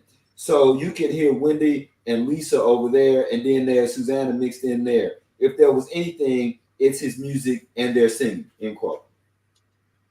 It is possible that another mix was done for Condition of the Heart as well. As the fall went on, Prince spent more time working on the next phase of his career. Because of the newly expanded fan base and its anticipation, the Purple Rain tour would be his biggest, its size and scope dwarfing almost anything else on the road that year. As the final two rehearsals were taking place, Prince found himself surrounded by a small army of people, and both his status and career path were changing. Let's go to the next paragraph. Okay, Prince pushed himself? Yep. Prince pushed himself hard. He was racing against the clock before the tour began, but he was also filled with the energy of youth focused on creating as much new music as possible, refusing to fall into the stereotypical role of the rock star who needed to get away from the pressure. Quote, I never saw him do anything, says David Z. I mean, maybe a glass of wine or a drink, but that's it. I never saw him take a drug, ever. His eyes were always clear. If you worked for Prince, and you had to be on point, dressed and ready to go at all times, and you couldn't be drunk, end quote. That's a great quote. Susan Rogers also recalled that Prince refused to do anything that would dull his edge. Quote, he didn't get into drugs. He didn't get into scandalous lifestyles. He was smart enough to know, I'm going to do my work, and I'm going to approach this as work. And that's working like a job, Brother Dean. And that's what he did, like a great filmmaker or a great painter would do. He created his art, works that would survive him, end quote. This was Prince's last session at Studio Sound in 1984. He returned to Minneapolis to continue working with the Revolution for the final rehearsals of the tour. All right. Does anybody have anything they want to say about any of that, or we want to keep it moving? Keep it moving. All right, Michael Dean. So if you don't mind reading page 434 and just read Friday and Saturday because it's super short. All right. Rehearsal. Venue, Minneapolis. Auditorium, Minneapolis, Minnesota. 10 a.m., 10 p.m. Quote from Roy Bennett. We spent more time in rehearsal than we had ever done before. It was almost like we did a tour of Minneapolis because we kept changing venues once a week or once a week and a half. After today, everything was moved to the St. Paul Civic Center. 3 different venues would be used for dress rehearsals this month, Minneapolis Auditorium being the third. As every part of the show was tested over and over, including verifying that breaking down the elaborate stage, loading up and moving the trucks, and setting everything back up went smoothly. There was a lot to do with loading it in and loading it out, explains Roy Bennett, who was once again designing the stage and lights. It was a very complex show. It was the first super theatrical show that we had done, so it just took time to put together. I think he was overwhelmed a bit just because of the magnitude of what this thing was. There was pressure on him, and we delivered. Saturday, October 13th, 1984, rehearsal. This time, venue was St. Paul Civic Center, St. Paul, Minnesota, from 10 a.m. to 10 a.m. to 10 p.m. All right. So one thing that I loved about this passage is just showing how, and this is something I try to explain to my students, is that you need to rehearse. You just don't show up and start doing stuff. You actually need to take the time to rehearse. And what's crazy is that they rehearse at 3 different venues in Minneapolis, and obviously someone would need to do some research on this. Like, I wonder what were the differences between the 3 venues and if he was testing certain things, like, or, I don't know, there's a lot of different variables, I'm sure, that was different across the 3 different venues. And maybe he was testing some things versus another. But I think this is a really important passage for people to know that it took work to put these tours together. There were a lot of moving parts. There were a lot of people. There was a lot of equipment. And there was a lot of pressure that Roy Bennett, talked about, because this was really pretty major. Purple Rain, the tour. All right. Anything else? I think that, and this is gonna sound like an old man just throwing shade at young people, but I think that one of the drawbacks with technology and Instagram is that live shows don't hit the way they used to hit, because a lot of young artists don't come up playing live. I don't even mean like you need instruments. I mean just you can doodle around in your room. You can put something up. You can get likes. You can get a record. You can whatever you get. That I don't know if, I'm not saying the bar scene isn't still a bar scene. I just don't know if like this kind of trial and error with live performance is being done in the way that it was done, say 20, 30 years ago. And if that isn't one of the things that's really kind of impacting why so many seemingly live performances seem to be underwhelming. And I'll just put it that way. Also, I must say, Liegh, though, we were extremely spoiled. We saw Prince many times, and comparing other performers to Prince, they just don't compare. But I'm also saying not just like, yes. So you're right. We were spoiled, but I'm even saying, and then Prince pulled from like, us, being able to see Parliament Funkadelic live, being able to see James Brown live, being able to see Earth, Wind and Fire live. Like I saw in 2004, one of my favorite weekends, I saw Earth, Wind and Fire on Friday and the Musicology show on Saturday. Like that was my weekend. And to see outside, so we come from all these different types of. I saw BB King live. I saw Buddy Guy live. And when I see young people today, I'm not saying they look awkward on stage. They just don't look as comfortable and as exuding as people 20 years ago. And it may just be a different performance style. Kind of like what was my man Rebel Without a Cause, James Dean? Yeah, like he brought a different acting style, and so people were kind of put off by his acting style because it was kind of different. And Marlon Brando brought a kind of act. So I don't know if it's they're bringing a different performance style, or if their performance style is just lacking because of a lack of working in A&R. I just know that there seems to be something missing in the performances, and I wonder if it's because people are not out performing every night as the way people may have been 20, 30 years ago. And I'm really asking, I'm not saying, I'm really just asking more than saying. I would tell you this, as having my oldest daughter, 21 now, she has started going to concerts and she is having the time of her life. Now, these aren't groups that I would go to or even listen to. But, when I see the way she talks about it and the way she describes being at the show and she's meeting all these new people and, she's going, and this is my, coming from a home of soul, funk, hip hop, what I'm saying? All of that, she was born as a baby. She was going to, and still in the womb, we were going to Erykah Badu's concerts. So she was feeling beats through the stomach. But, she's going to see these cats. I don't even know the names of these dudes. I know it's some young black guy, but the place is sold out. Kids are literally sweating and just moshing. I was like, they got black dudes doing moshes, but apparently they moshing. And, she showed me the videos of some of these other shows, and they're like, they look like Michael Jackson events or something. It's just like people were falling out and I'm like, what? I never heard of these people. So I don't know if it's maybe we're just not in touch with what's going on. You know, as probably my parents were certainly not in touch with the print shows I was seeing back then. So I think music is still doing what it does. It's just we might be from a different time. And because of social media, that there are so many more artists and so many more niches that can be that they weren't available to us.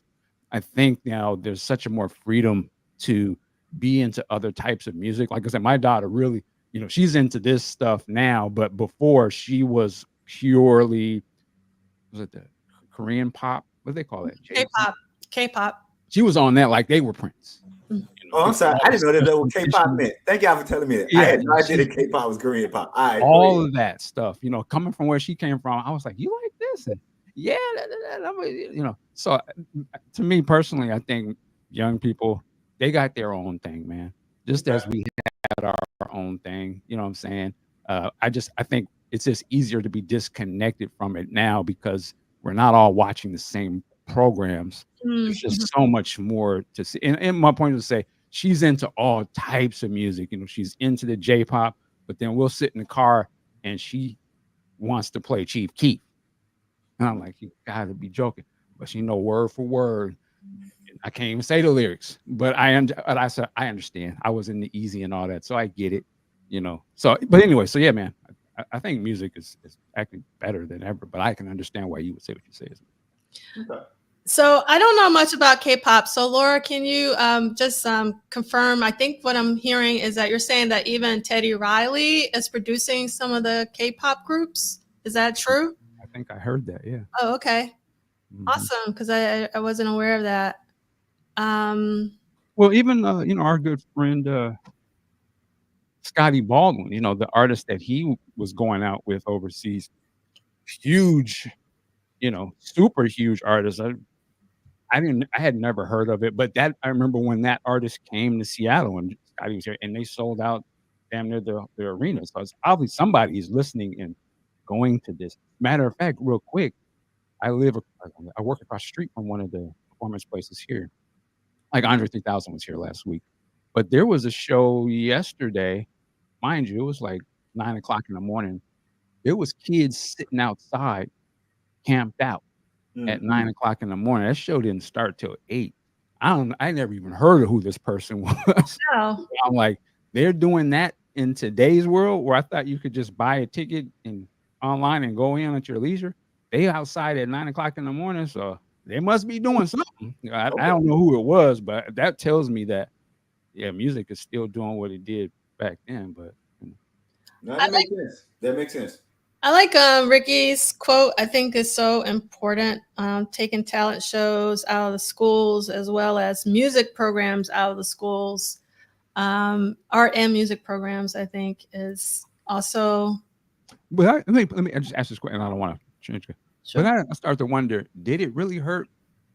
And I say that because what's the most dominant music culture the last 20 years? Hip-hop. Hip-hop, right? And that spawned from taking the stuff out of the schools. Right. It wasn't going to stop us. We were going to just create something new and we'll take over the world. So I don't think in terms of what we do, in terms of culture and music, their rules and standards, that don't mean nothing to us. We'll make this however we got to make it.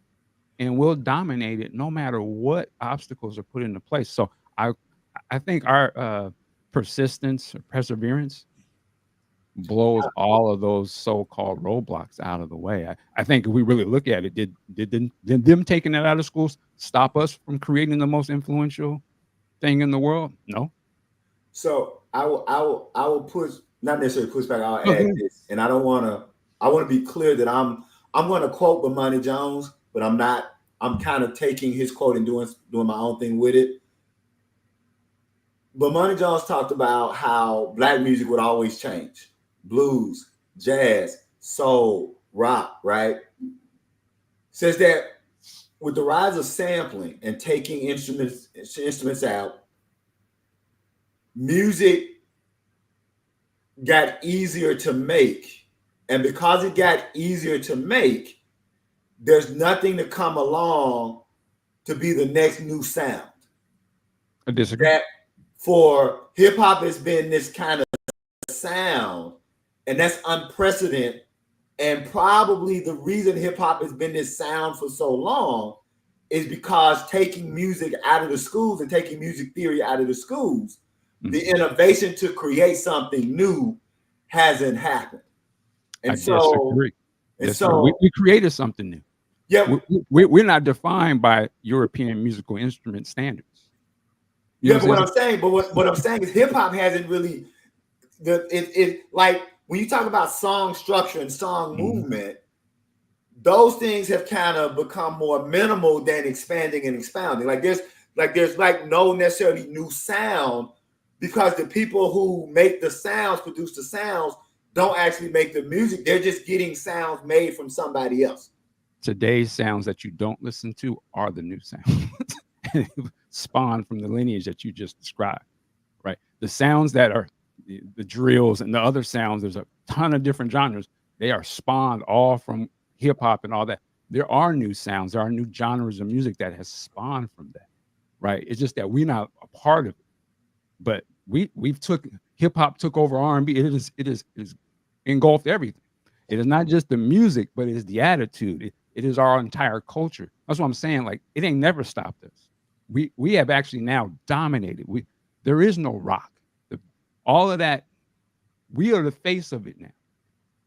Which, you know what I'm saying? Like that's the real deal. Like it never stopped us from doing it. Yeah, We've actually taken over music and we reshaped it. We're always going to come up with something new. And you can hear the traces of it in everything across the world. Can I jump in? So I understand your point, Michael, and you're absolutely right. I'm not negating anything that you're saying, but bringing it back to Prince, definitely during the musicology tour, he had this phrase, real music by real musicians. And I always interpreted that as real musicians were musicians who could actually play an instrument. And sure. And so I remember my first time going out to LA. I went to LA for my 40th birthday. I had never been to LA, and I was visiting my best friend who has now since passed. And we went to the show that had like Flying Lotus, Teebs, all these guys. And I was really into this, the LA scene of, making beats and all of that. And I remember we left that show and my friend, and we had gone to see a lot of Fishbone shows together. I met him at a Prince show, and he was like, I don't get this push button stuff. Cause like they were all pushing buttons. He was like, I just don't get push button music.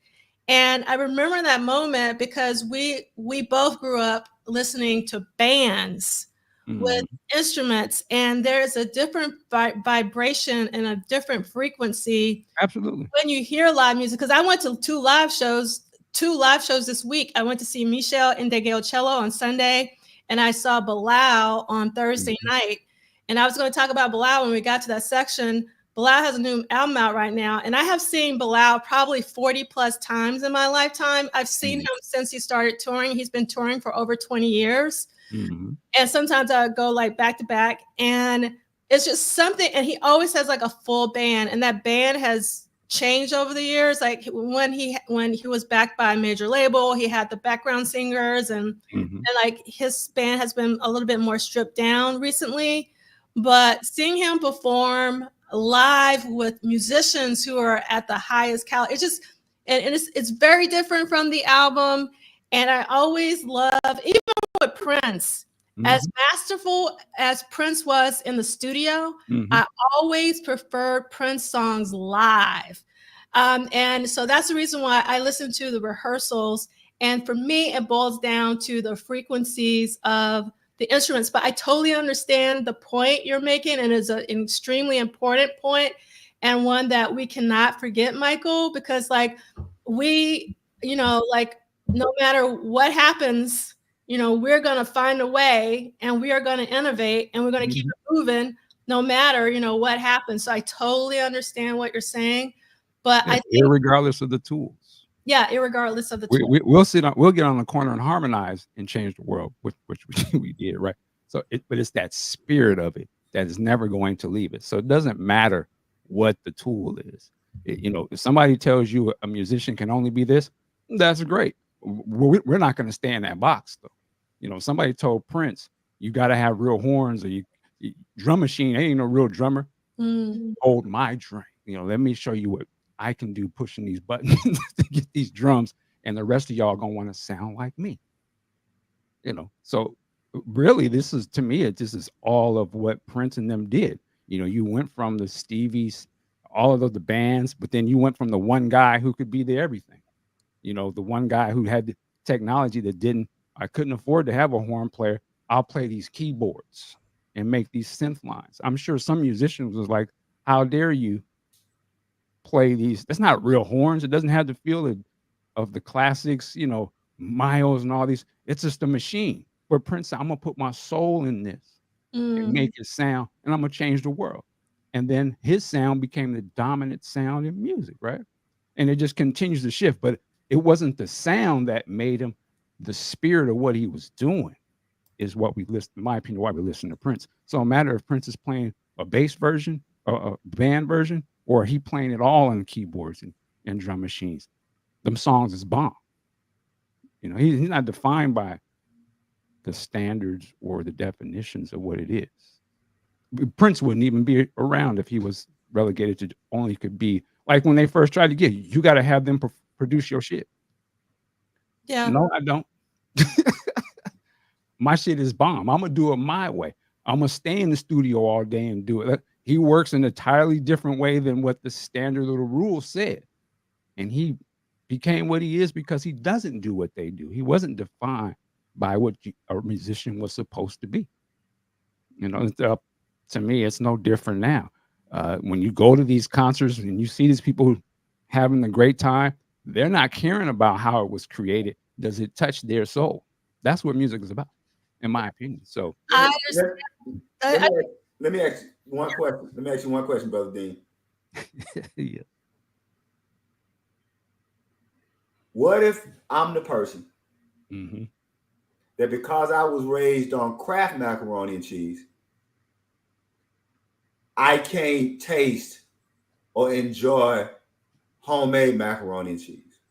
Or I love peach soda, but can't stand peaches. Okay. You see the point I'm making? No. That the young people who love what they love, is music really doing what it's always doing?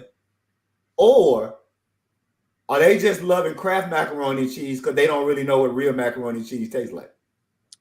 Okay, I do what you're saying. This reminds me when I got into Prince initially and Purple Rain came out. My uncle, who was heavy from the older R&B funk, he thought Prince was corny. Like he thought it was watered down. He's like, "Why are you watching this nigga? This is what that nigga just doing James Brown." Right. And I'm like, I didn't know much about James Brown at the time, but I was like, but this is. I was like, yeah, but this is. I mean, I was into it, and I saw how he kind of cast it aside. My dad was kind of like that too about Prince, but it wasn't until Sign of the Times where he was like, yeah, he actually is good. Like he all right. This is some real stuff. This ain't that little funny stuff he was doing. So I think every generation sort of does. I think that's the part of musicology or history is to when you start to learn where all this stuff sort of comes from. As a music person, why it can be great if you fall into that. But at the same point, I don't think it takes anything away from whatever music is that hot. You know, when Chuck Berry and them came out, that wasn't like anything they had ever heard. And I was like, whoa, what is this? And they were calling this nigger music or whatever. They were trying to say that wasn't real music. But obviously, again, what happened? It changed the world. Because if they was being held to those same things, those cats would have never been able to come out. They would have. I don't know. I just look at it the same way, man. I hear what you're saying. I would just only add to that. I don't think it was black people that weren't saying it wasn't real music. Like I think there's a difference. I think that you may have, like I said, when you talk about the Eurocentric, there were white people who may have been saying that. But I don't think that when you talk about the development of the blues and the blues coming from field hollers and shouts, right? So blues come from field hollers and shouts, and then the field hollers and shouts go back into Africa. I don't think it was necessarily black people saying that it wasn't real music. It was those other people. Same. Right. And I feel like some of us are doing what those other people used to do back then. Or the same way we were saying, I love Jodeci. Some people, that ain't real R&B. Well, that music now is the older music of today. So the Teddies, the Bobbies, and all that. That's how I used to see the Temptations and all that. That's how they see that today. But that music is is even more important. It was the music of how we grew up. It may have been looked at as, oh, that ain't the real. They don't sing like Marvin's, and I get that. But this is a different time. It's a different vibration, as you brought up earlier. And the vibrations of today are entirely different than the vibrations of when Princeton was popping. And these kids don't identify with that vibration today because it's a different culture. It's a different time. We're more aggressive. It's a little more bleak, and they're trying to survive in a world where all this, but at the same point, us visually are not shifted to the back now. We are at the front of this. When I was growing up, the awards and the TV show was all about the rock groups. We was just kind of thrown in there sometimes because they had to put it in there because they kind of felt guilty. But now now they fell in love with it. And they done pushed all those other groups out. And now we are the dominant thing. So that's one of the things that's kind of different. Where before there was a fight to be seen as legitimate. Oh, Prince isn't on those lists or such and such. Well, now they want to be on our list. We are the dominant thing. Those things they're not even at the top of mind of pop culture. And technology has shifted what music is and how we, take music in because there's so many other choices today that it's probably not going to be the most dominant thing that a kid's going to think about because there's thousands of things that they can get their attentions to. So I don't know if music will ever be the same as it was from when we grew up, right? Because we didn't have as many choices. But I am not playing there. I'm going to listen to what y'all got to say. You're on mute. You're muted. So we're going to go over. So Michael, I know if you need to leave or Celia, if you need to leave, it's totally okay because I really do want you guys to answer this question if you do have to leave before you do leave, because this is something I've been thinking about a lot that Chris Bournet has in the chat here. Will young people start not to be able to tell the difference between AI generated content and something created by a human being? I say no. Mm-hmm. And I say there would be, I'm sorry, Ross, make this real quick. I think the young people, and I actually think the older people, are going to be talking to AI, and the AI going to be their best friend and confidant. And it's going to respond back to you with inflection and emotion so fast that people are going to be carrying their phones. They're going to be like, they're going to give it a name too. Hey, Jessica. Oh, hey, what's going on, Michael? Man, I got to go to work today. Oh, I know. Yeah, I know it's such and such day. You're not feeling good. Did you ever hear back from Johnny yesterday? It's gonna know all the people I talked to and know. So they will have accepted it as just a regular part of existence. And the music, if they can get the conversation between you and the phone, you're speaking to it like it's a real person, then I think the music will be just as you wouldn't be able to tell the difference unless you saw the person performing. But I think the music will be curated to each person's particular style that they like.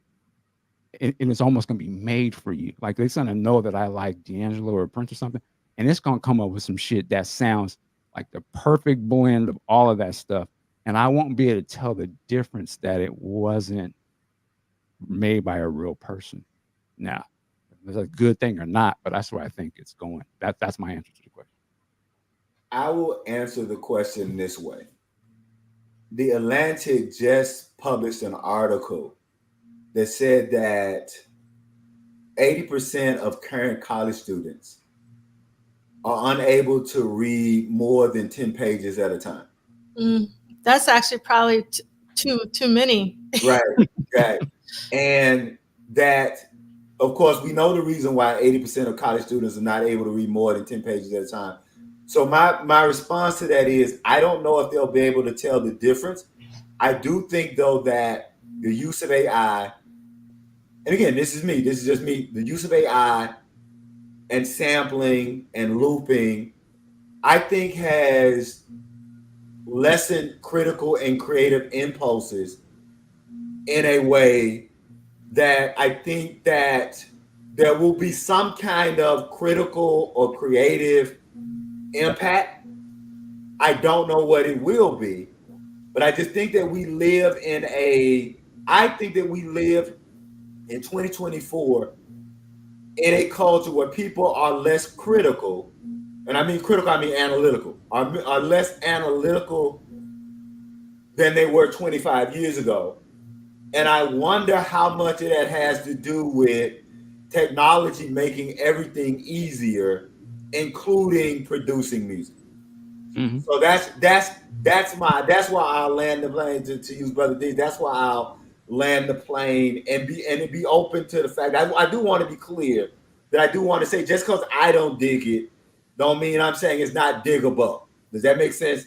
So I have accepted that. I just don't. I stopped with music in 1988. Like anything after 1988 was suspect to me. So I understand that I'm subjective in that. My concern is, or I'll just say again, ending that, I wonder how much of this is going to impact ultimately our creative and critical aptitude. I'll say. Did your microphone change? Yeah. It's because it sounded. Me? Yeah. Okay. Now it sounded good. I could just add real quick, I think, and I agree with everything you said, Celie. I wonder if, we come from a time where the choices were so limited, and there's so much stuff now. It may be a little the idea of thinking that it's okay not to know everything that's out. You know what I mean? Like there's just too many genres, there's too many niches that was not available at the time, and so it's okay that we're not into it.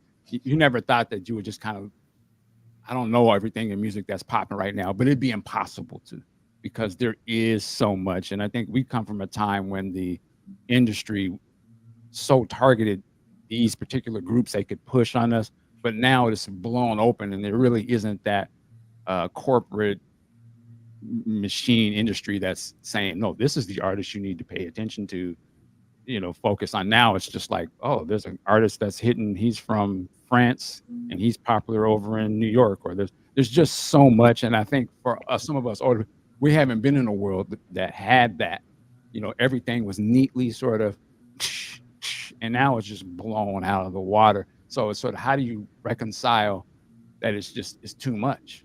There's way too much. There's way too many movies that you could possibly see. There's way too many TV shows.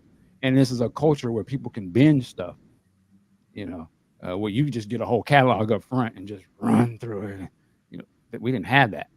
So that makes the mind think totally different when there is just so much going on. I don't think today, if I'm not into that genre, I don't care about it. Right. Because it's just, I can't. I want to spend time on my phone, or I'm going to watch a show. So the last thing I'm going to do is sit there and watch one artist do one thing over and over again when there's 2,000 new ones standing right there waiting for me, and they're pushing it to me because they know exactly what I like. We never were curated like that specifically, So anyway.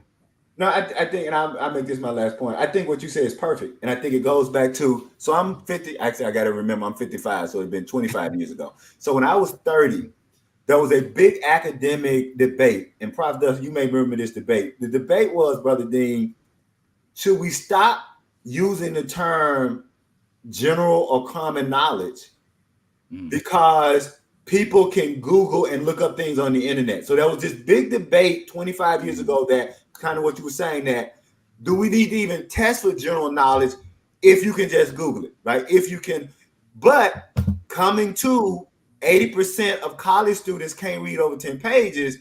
What we forgot was, if you limit or say it's okay. So for instance, everybody in the chat, we had to know what H2O was. Everybody in the chat had to know what the average human body temperature, right? Things that we all consider common bodies of knowledge, right? The fact that we limited and say, okay, no one needs to know these common bodies of knowledges. The problem is that we were getting these common bodies of knowledges from reading and discourse.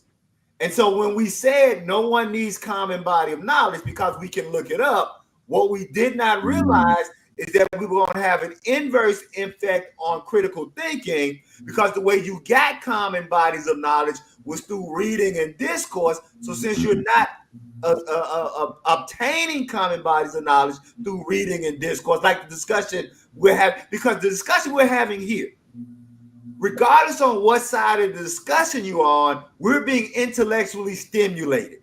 So at the end of this discussion, when we all log off, our brains will have been worked in a way that it could not have been worked if we simply looked this up and said, oh, I'm going to get the points Brother Dean made, or I'm going to get the points Brother Seeley made. So I think that, coming to your point about, you're right, there's so much out there. And then the negative to so much being out there is you had, and it was like people with PhDs and all this was saying, we don't need common knowledge. And now 25 years later, people are struggling to think because they don't read and discourse in the way that we're reading and discoursing today. I'll shut up. I'm sorry. Yes. And yeah, I was watching The Matrix the other day, just to make this point. Imagine the world, it doesn't touch on this in the movie, but I think this is kind of where we're going. When Neo first wakes up and they take him, they pull him out of the tubes and all that stuff, and then they start his training. You remember the training was like, he can just download anything he wants to know in seconds. So imagine what kind of world you live in where you never had to go to school. If you want to learn how to do something, right? You know what I'm saying? And I think that's where things are we're kind of in a very early sense. Like, yeah, I don't need to know how to translate. I don't need to know how to learn a language. You can stand right there and talk to me, and this is going to translate it to me in real time in seconds. Why I need to learn a language? Yep. So I think that's kind of why I need to learn how to do that. I can learn it in a second, but like you said, it takes away that discipline part. And what does that do to us in society? What does that do in culture? And if you take away the discipline, and you can just instantly know how to play the piano, right? What if they can implant you playing like Prince? Right. So we can all play like Prince. Now what? It's not a big deal, right? Or we can all do something. I think that's kind of where we're at now. For some people, you say you think it's easy to make these songs, though it isn't.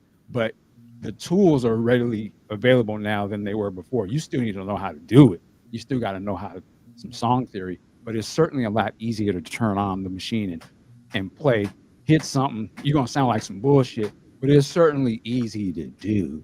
And so I think, what happens when you can easily just learn everything? And I know we're going so long. I'm sorry, Kim. I'm gonna set up Kim. I ain't gonna say nothing else, Kim. I'm sorry, Kim. Yeah, I'm fine. I'm sorry, Kim. So actually, I have to say something, and then we're gonna get with our salon part. And but I think this is a really important discussion that we're having, because things are really changing technology-wise with the advent of generative AI. It's actually been head whipping, and there are going to be a lot of repercussions. And I'm really trying to work through some of these things in my head. But I do want to bring it back a little bit to music. So I had dinner with Zaire and Anil, and we're going to talk about this later on Thursday night. And Zaire said something to me that I wanted to clutch my pearls, and like I was like, oh my God, I never thought about that. He told me that his students don't really listen to an entire song.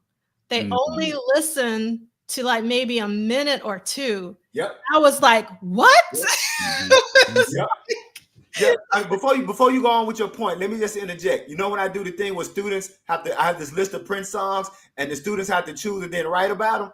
Every student said, they all asked the same question. Mr. McInnis, why his introduction so long? Like every one of them. It was like, when did he start singing? So anyway, that's it. So yes, if you ain't cussing or naked, they don't want to hear it. You got to be cussing or naked in the first 30 seconds. If you ain't cussing or naked in the first 30 seconds, all right, go ahead, make your point. There you go.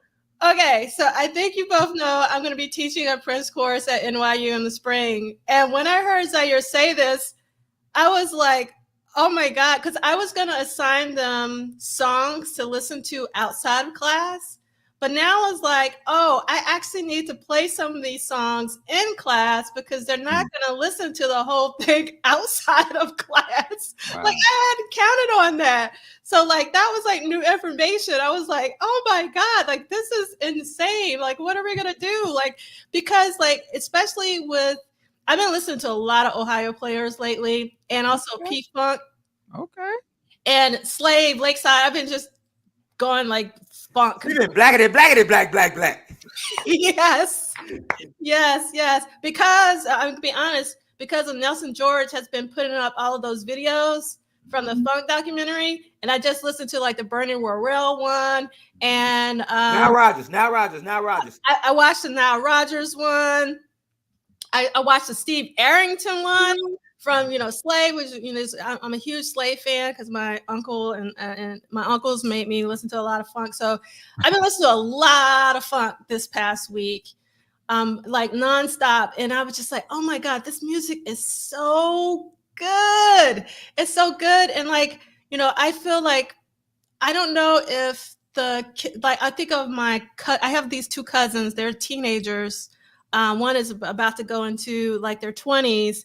And I don't know if they'll ever experience music the way that I experience music. And it sort of bothers me and thinking about, AI generated music, because it really, I had dinner with Jimmy Jam and with, Anil and Zaire and Andrea Swinson on Thursday. And one of the things that Jimmy Jam said in his talk that I almost burst out in tears was that music was a divine art. Mm-hmm. And it was just like, oh my God, do people not understand this anymore? That music is a divine art. It comes from spirit. It's like a spiritual experience. And I don't know if like AI generated music will be able, maybe it will, I don't know. But like, I personally don't think it would do it for me, but maybe I won't be able to tell the difference. But I just know when I'm listening to like Mark Adams, who was the bass player from Slave, he can play like no one plays like Mark Adams. And I can feel it. like here in my heart. And it means so much to me. And I just go like, I just feel sad. I feel sad that, that I don't know, that like it again, it goes back to live music, just feeling the vibration in your body, of certain instruments and the different frequencies. And they have that today, though. It's just different. That's all. They do have that today, And I'll tell you what's interesting. And sitting here, Brother Dean, if you haven't seen the 3-part Nile Rodgers interview that Nelson George has done, I haven't seen it. Here's what's interesting. Technically, Nile Rodgers agrees with you and not me. I'm not surprised because he not bigging myself up. I'm just saying, I know. You are a musician guy like that probably is like, I'm open to whatever, but because he talks about producers creating music theory because they didn't know music theory. So he talks about talking to the Bomb Squad. He talks about this being with the Bomb, and he says that, well, I'm doing this, that, and that. And the Bomb Squad looked at him like, no, we didn't have any other way to do it but this way.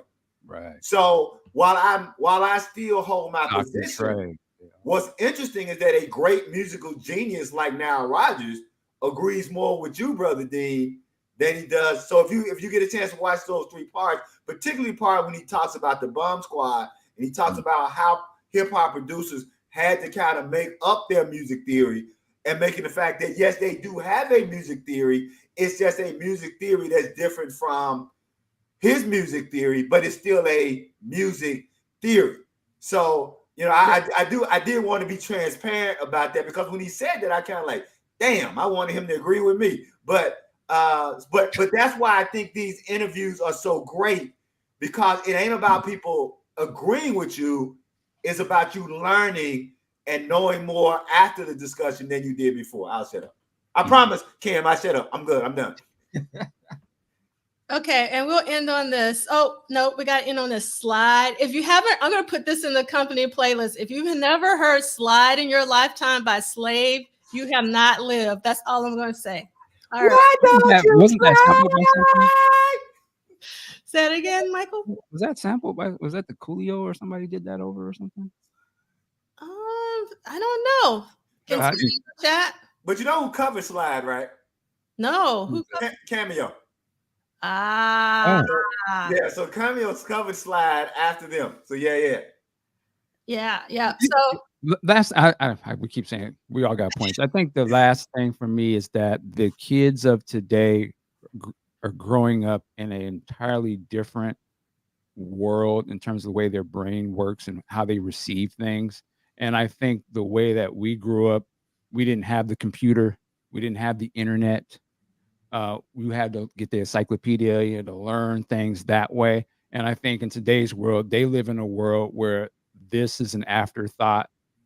The computer is an afterthought. The existence of the internet is an afterthought. It's not a big deal because it was there when they were born. So they're used to taking all of this stuff in. Their brain is working a little different than ours.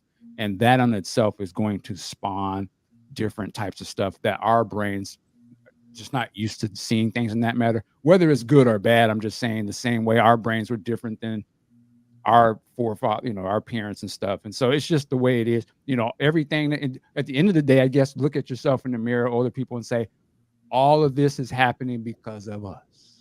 Yes. So if we want to be mad at anybody, you'll be mad at this is the world we have created for them. So we need to deal with that and not look at it as a bleak option and like, this is the world we created. So how can we make it better for them? So we feel more comfortable passing the torch and that they are feeling empowered to do their own thing and not be shamed for what they're into. That's the last thing I'll say. And to connect Brother Dean's point to Duane Woodley's question, Duane Woodley, I will only say this about your question. Go and read the section on the Tower of Babel and read what God says to the angels once he sees that man has made a tower to heaven. And God's answer will be the answer to your question. That's it. Okay, a couple things, and then we are going to close this section of the service. Okay, so one person, so Kim is saying Coolio sampled Slide. Then Pine Hill is saying Coolio covered Lakeside. So it's Lakeside. It is Lakeside. Okay, all right. So it's Lakeside. Okay, and then I want to end on this really awesome word from Vanessa. 70s funk is unmatched. 9 people or more in the band who play masterfully and can sing too. It truly was divine. Absolutely. Niles Rodgers makes that point as well. Niles Rodgers talks about the funk. Niles Rodgers said that funk is a collective, is a communal music. That's what makes funk what it was, is because funk is a communal music. So thank you for that, sister. I can see that, yeah. Yes, and Andre, just so you know, Kim did not fall asleep. She just gave up on us. She gave up. Them Negroes ain't gonna shut up. I'm out of here. Yeah, kids like, this nigga ain't pronouncing the words that they're running on. Deal with it. Okay. All right. So I'm going to try to run through this I'm just going to run through this. We don't have time for this. Okay. Music break. I want to talk about this group called Jake and Abe. I put it in the chat. They're members of Michelle Indegeocello's band. They opened for her on Sunday when I saw them at NJPAC. And it's something about their music that is it's very retro. It's very tongue-in-cheek. It's a lot of humor. But it just made me feel so good. I actually bought the vinyl that I have here, and I want to support these 2 members of Michelle's band. So check out the accompanying playlist, which is on the website for the book club. And let me put the URL. No, that's Michelle. And what? Tell me, like this one? Like the head and the up with the bottles. I thought that was Smokey for a second. No. So these are just 2 young, because we've been talking about young musicians. These are 2 young musicians, and check it out and support them if you're into live instrumentation, because they know how to play and sing. And you can tell that they are really into soul and funk and all that. Okay. I also mentioned, and I saw Bilal, and I said I've seen Bilal a gazillion. I've seen Bilal more than I've seen Prince. I've seen Bilal a lot, because sometimes if he does 2 shows in a row, I'll stay for both shows and blah blah blah. The show I saw Thursday at the Music Hall of Williamsburg was one of the finest Bilal shows I've ever seen in my life, and that is saying something. In the accompanying playlist, I have some video from the Groovement 71 channel on YouTube. I'm gonna say shout out to Groovement 71. I get the notifications from Groovement 71. Shout out. Yes. And you gotta watch it, especially if you love the song Something to Hold On To by Bilal. He freaks that. I mean, it's like, I was like, what? And he was singing, like with Bilal, sometimes he croons, sometimes he just he gets into his experimental phase and you don't really know what kind of Bilal you're going to get. But dude, I think is happy because his new album is incredible. And he just really brought the energy. And I don't know, it might also because of the venue, because I've been seeing him recently in more, upscale venues like City Winery and the Blue Note. But we were in some club out in Williamsburg, Brooklyn, and he just brought it. It was just, you have to see the video. I really wish that you guys I could have put all of you in that room. It wasn't sold out, but it was a lot of people there. Madison McFerrin opened for him, and she was also amazing. Extraordinary night, even though I was dead tired. But so support Bilal if he comes to your city. Next up, he's going to be tomorrow, actually. He's going to be in the ATL at the City Winery. I would love for some of you guys to go to let me know, is it City Winery? Like he becomes more respectable and reserved, or he's just like in the zone right now. So he was on fire on Thursday, and I'm so happy that he's happy. All right. And wasn't his first album, it starts off with some Dr. Dre beats? Oh yeah. Pushing the buttons. Yeah, but he had the That was real music, wasn't it? Well, yeah, I'm not disagreeing with you that it's not real music. I mean, I think that Jay Dilla is like a masterful musician, even though like. There you go. Yeah, I'm with you, Michael Dean. I'm just saying that we'll keep it here. Instruments just brings a different vibration and frequency. I listen to drum and bass, Michael Dean. I listen to a lot of electronic music. So yeah, okay. All right. And let me go back to so I gotta give another shout out. I know we've already talked about this, but Bilal has a new album out called Adjust Brightness. I put it in the accompanying playlist. Please support Bilal. Please stream some of these songs because he only has like 100 views. Bilal deserves more than 100 views. Also, right now, I can't even get this album on vinyl or CD. It's only streaming, and I don't know what to do. This is does not compute. And to be honest, I can't get the Corey Henry album that I absolutely love called Operation Funk. It's only available on streaming. Wow, what is that? I haven't seen that in a long. Hilarious. Download it and put it on these. Download it and put it on. What are those, sir? Matter of fact, you know what? I'm wrong. These are DVDs. I was supposed to say CDs. You need the CDs. And you the brother still. I respect. Oh my God. Okay.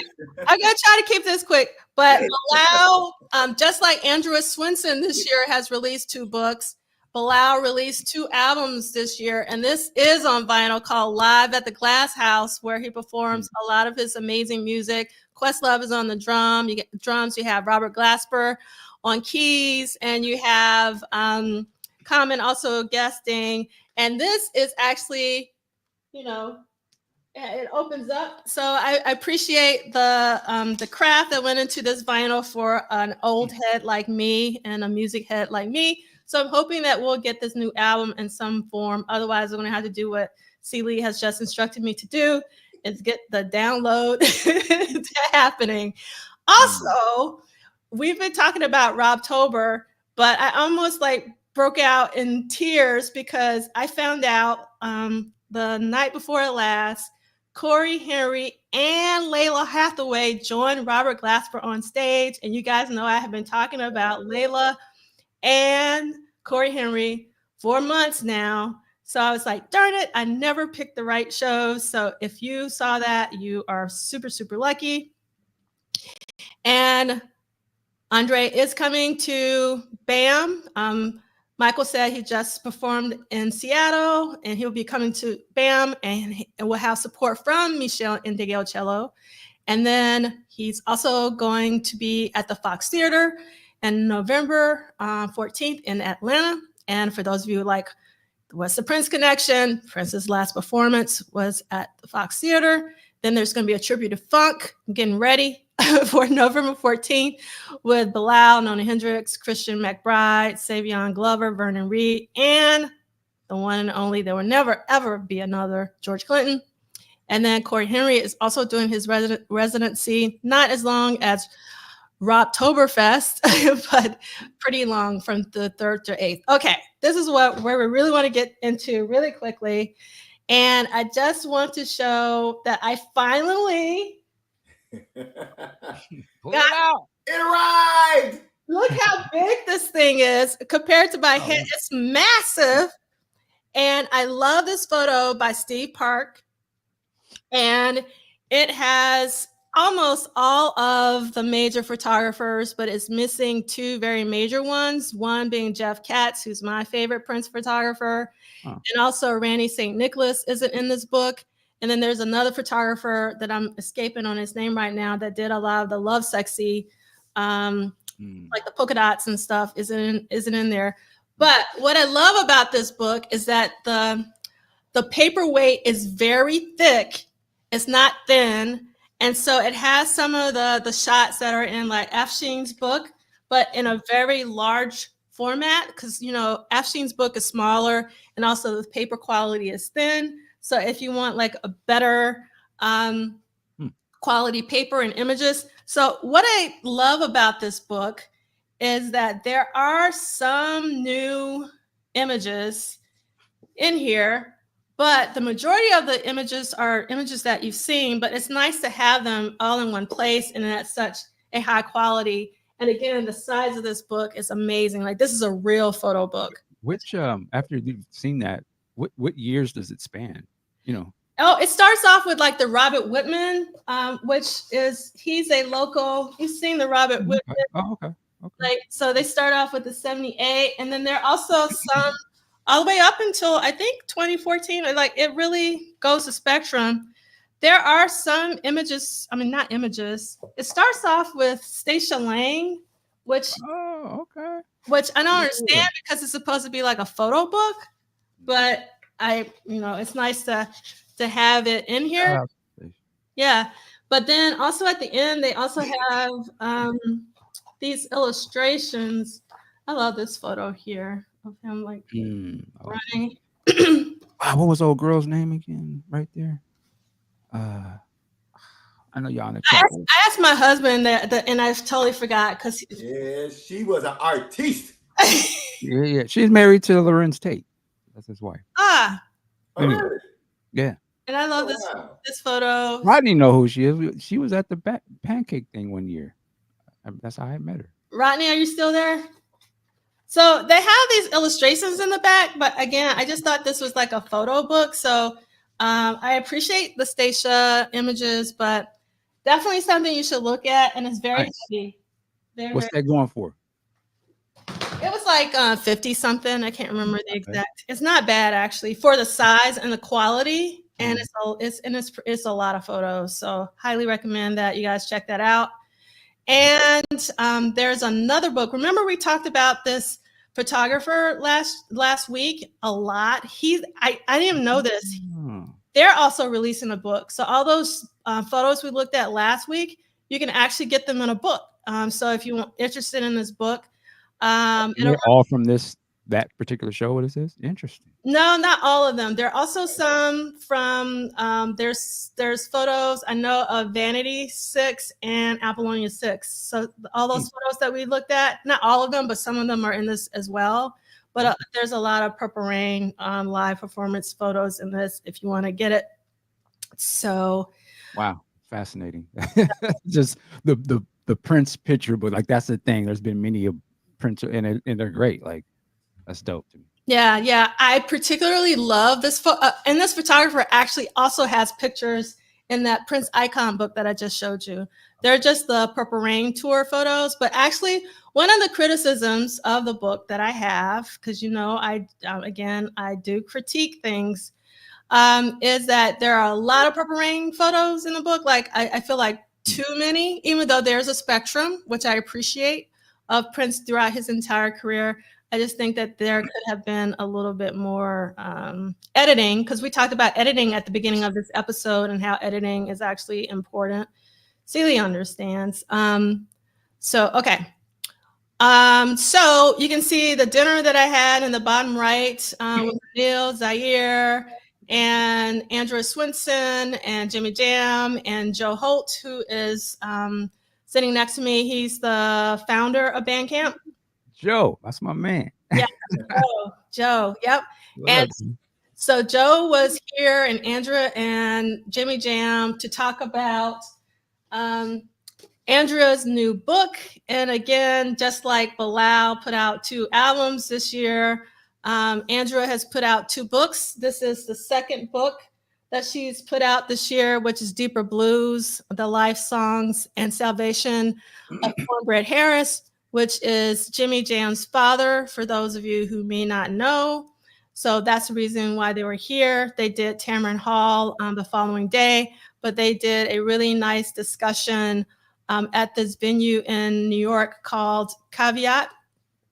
And that's where I met them. And having dinner was totally serendipitous. It was spontaneous. It wasn't planned. And it was a really amazing evening because I don't get to see Zaire and Anil very much, except for the symposia. So it was like a really, really amazing night that I'll never forget, ever. And in addition to the book, there's also a new album by Cornbread that is released. So you can get this from Bandcamp, and I love this cover. Isn't it beautiful? Wow. Mm-hmm. And it's called the Cornbread Harris Anthology. So you're able to get this on Bandcamp, or you can download the MP3s. You can also get order the album and the book through Bandcamp if you want. So just really beautiful. And once I have an opportunity to read the book, I want to bring Andrea back on. Andrea was with us earlier this year for the Purple Rain 40 book, which I have, but I can't seem to put my hands on it right now. And I want to have her return to talk about Deeper Blues. And I hope that if you haven't, that you'll contribute to Jeremiah's Dr. Funkenberry's GoFundMe. He still needs assistance because it's going to be a long journey. So definitely contribute. And again, if you go to the slide deck, which is at the bottom of the book club webpage, you can click on things and it'll take you places. I'm extremely excited about this upcoming conversation with Michael B. that Funkatopia is doing, where Michael B. is going to look back at 32 years of the Love Symbol album, track by track. Wow. Yeah, that's going to be incredible. As you know, we had a symposium about the Love Symbol album, and it's very near and dear to me. So I really can't wait to hear about this album from Michael B. Shout out to Funkatopia, Chris. What up? Yep. Shout out to Funkatopia. They're really bringing it. And then they also did, and I haven't had an opportunity to listen to this yet, a tribute to Kat. So that is in the playlist because that's already been done. I'm on that. Are you? Awesome. How was the conversation? You know, I was only at the very beginning and I had to leave, but I'm sure that it was fantastic. Yeah. And then, as we mentioned earlier, Sheila E. has their own tiny disc. This is also in the playlist, but I wanted to ask someone. So this accompanying Polaroid has been circulating. And if you look at it, her signature is backwards, which is the way she used to sign her. And remember, we talked about how she went back to signing her name forwards. So I'm wondering, like, is she really signing her name backwards again? Because if that's true, I would be so happy. Because I was like, why are you writing your name forward? So if someone can verify, have you seen any more Sheila autographs, and has she gone back to writing her name backwards? That would just make the little girl in me just like jump for joy. Okay. And definitely check out the Tiny Desk with Sheila E. We want to support with our views. That band is fantastic. I watched that last night. And the crazy thing, she doesn't do any Prince songs, like, and they killed it. Like, yeah. Did they do Glamorous Life? They didn't do any Prince song. There's one part at the beginning, they're doing like a jam, and they do a little recognizable riff. And I think maybe from one of the things, but they don't do any of the Prince stuff. It's all salsa. It's like, but it's dope. Like the musicians, yeah. Like I mean, I knew she was badass, but I thought that was fantastic. Like, yeah, because she released 2 albums. She has 2 albums out. So one is an all salsa album, and then one is a funk. I can't think of the name of it, but yeah, so probably promoting the salsa album, and then maybe there's some stuff from the new funk album. Yeah, so technically she has actually 2 new albums out. Okay. So I know about the Latin album that's called Bayar, but I don't know the funk one. Right. I didn't realize there was 2. Everybody's doing double duty this year. All right, so this is the playlist. There's a lot in the playlist, and we're going to add a lot to the playlist based on what we talked about today. But one of the things I want you to notice at the top of the playlist there is basically a rehearsal. Let me actually see what I can do real quick. So you can see there's like... Actually, you can't see it. Oh, you can't see it. Good. So you didn't even see it. So this is the playlist here. And you can see that there are some rehearsal jam sessions from October. Then I just added this one because I don't think I included it before for Warehouse Rehearsal in this video for the birthday show from '84. And then these are a couple of Sheila E. videos from D68A. It's the Tiny Desk. There's a really great intro to Cornbread Harris that was done several years ago. There's Jimmy Jam on the Tamron Hall show, the Cat tribute, the Jake and Abe that I was talking about, and then a lot of Bilal, like all of them, as many songs as there are probably more songs added eventually. And then I give you all the live songs that he performed on Thursday from Groovement 71. But then I also added the studio versions of those songs so that you can hear the studio versions if you want to choose to do so. And then in some cases, like a song like Something to Hold On To, he's performed it a gazillion times over many years, and it transforms every time. So if you want to kind of see the evolution of some of Bilal's songs, you can do so there. As you guys already know, I love me some Bilal. So I want to try to support him as much as possible because making a living as a musician is getting harder and harder. So I'm trying to support them in my own small way. And so next week, we'll be at week 42 of 1984, and we will be reading pages 436 to 439. But if we remember, it's just going to be rehearsal, rehearsal, rehearsal, rehearsal, rehearsal, rehearsal, and a mix of Around the Roll in the Day. All right. Thank you so much, Drea Dances, for your compliment and feedback, because I want to know people are actually using them, because it takes a minute to put those together. And I'm hoping that Michael Ding will take us out. Yes. What a lively discussion today. Thank you, Celie. Thank you, and D'Angela. Thank you, people in the chat. Thank y'all for bearing with us as we sort of went down different pathways today. But hopefully it was, enlightening and engaging. I had a great time. I love when we can kind of chop it up back and forth with each other and hear different ideas. This is just a great thing. Listen, we'll see you next time. Work it like a job. Peace.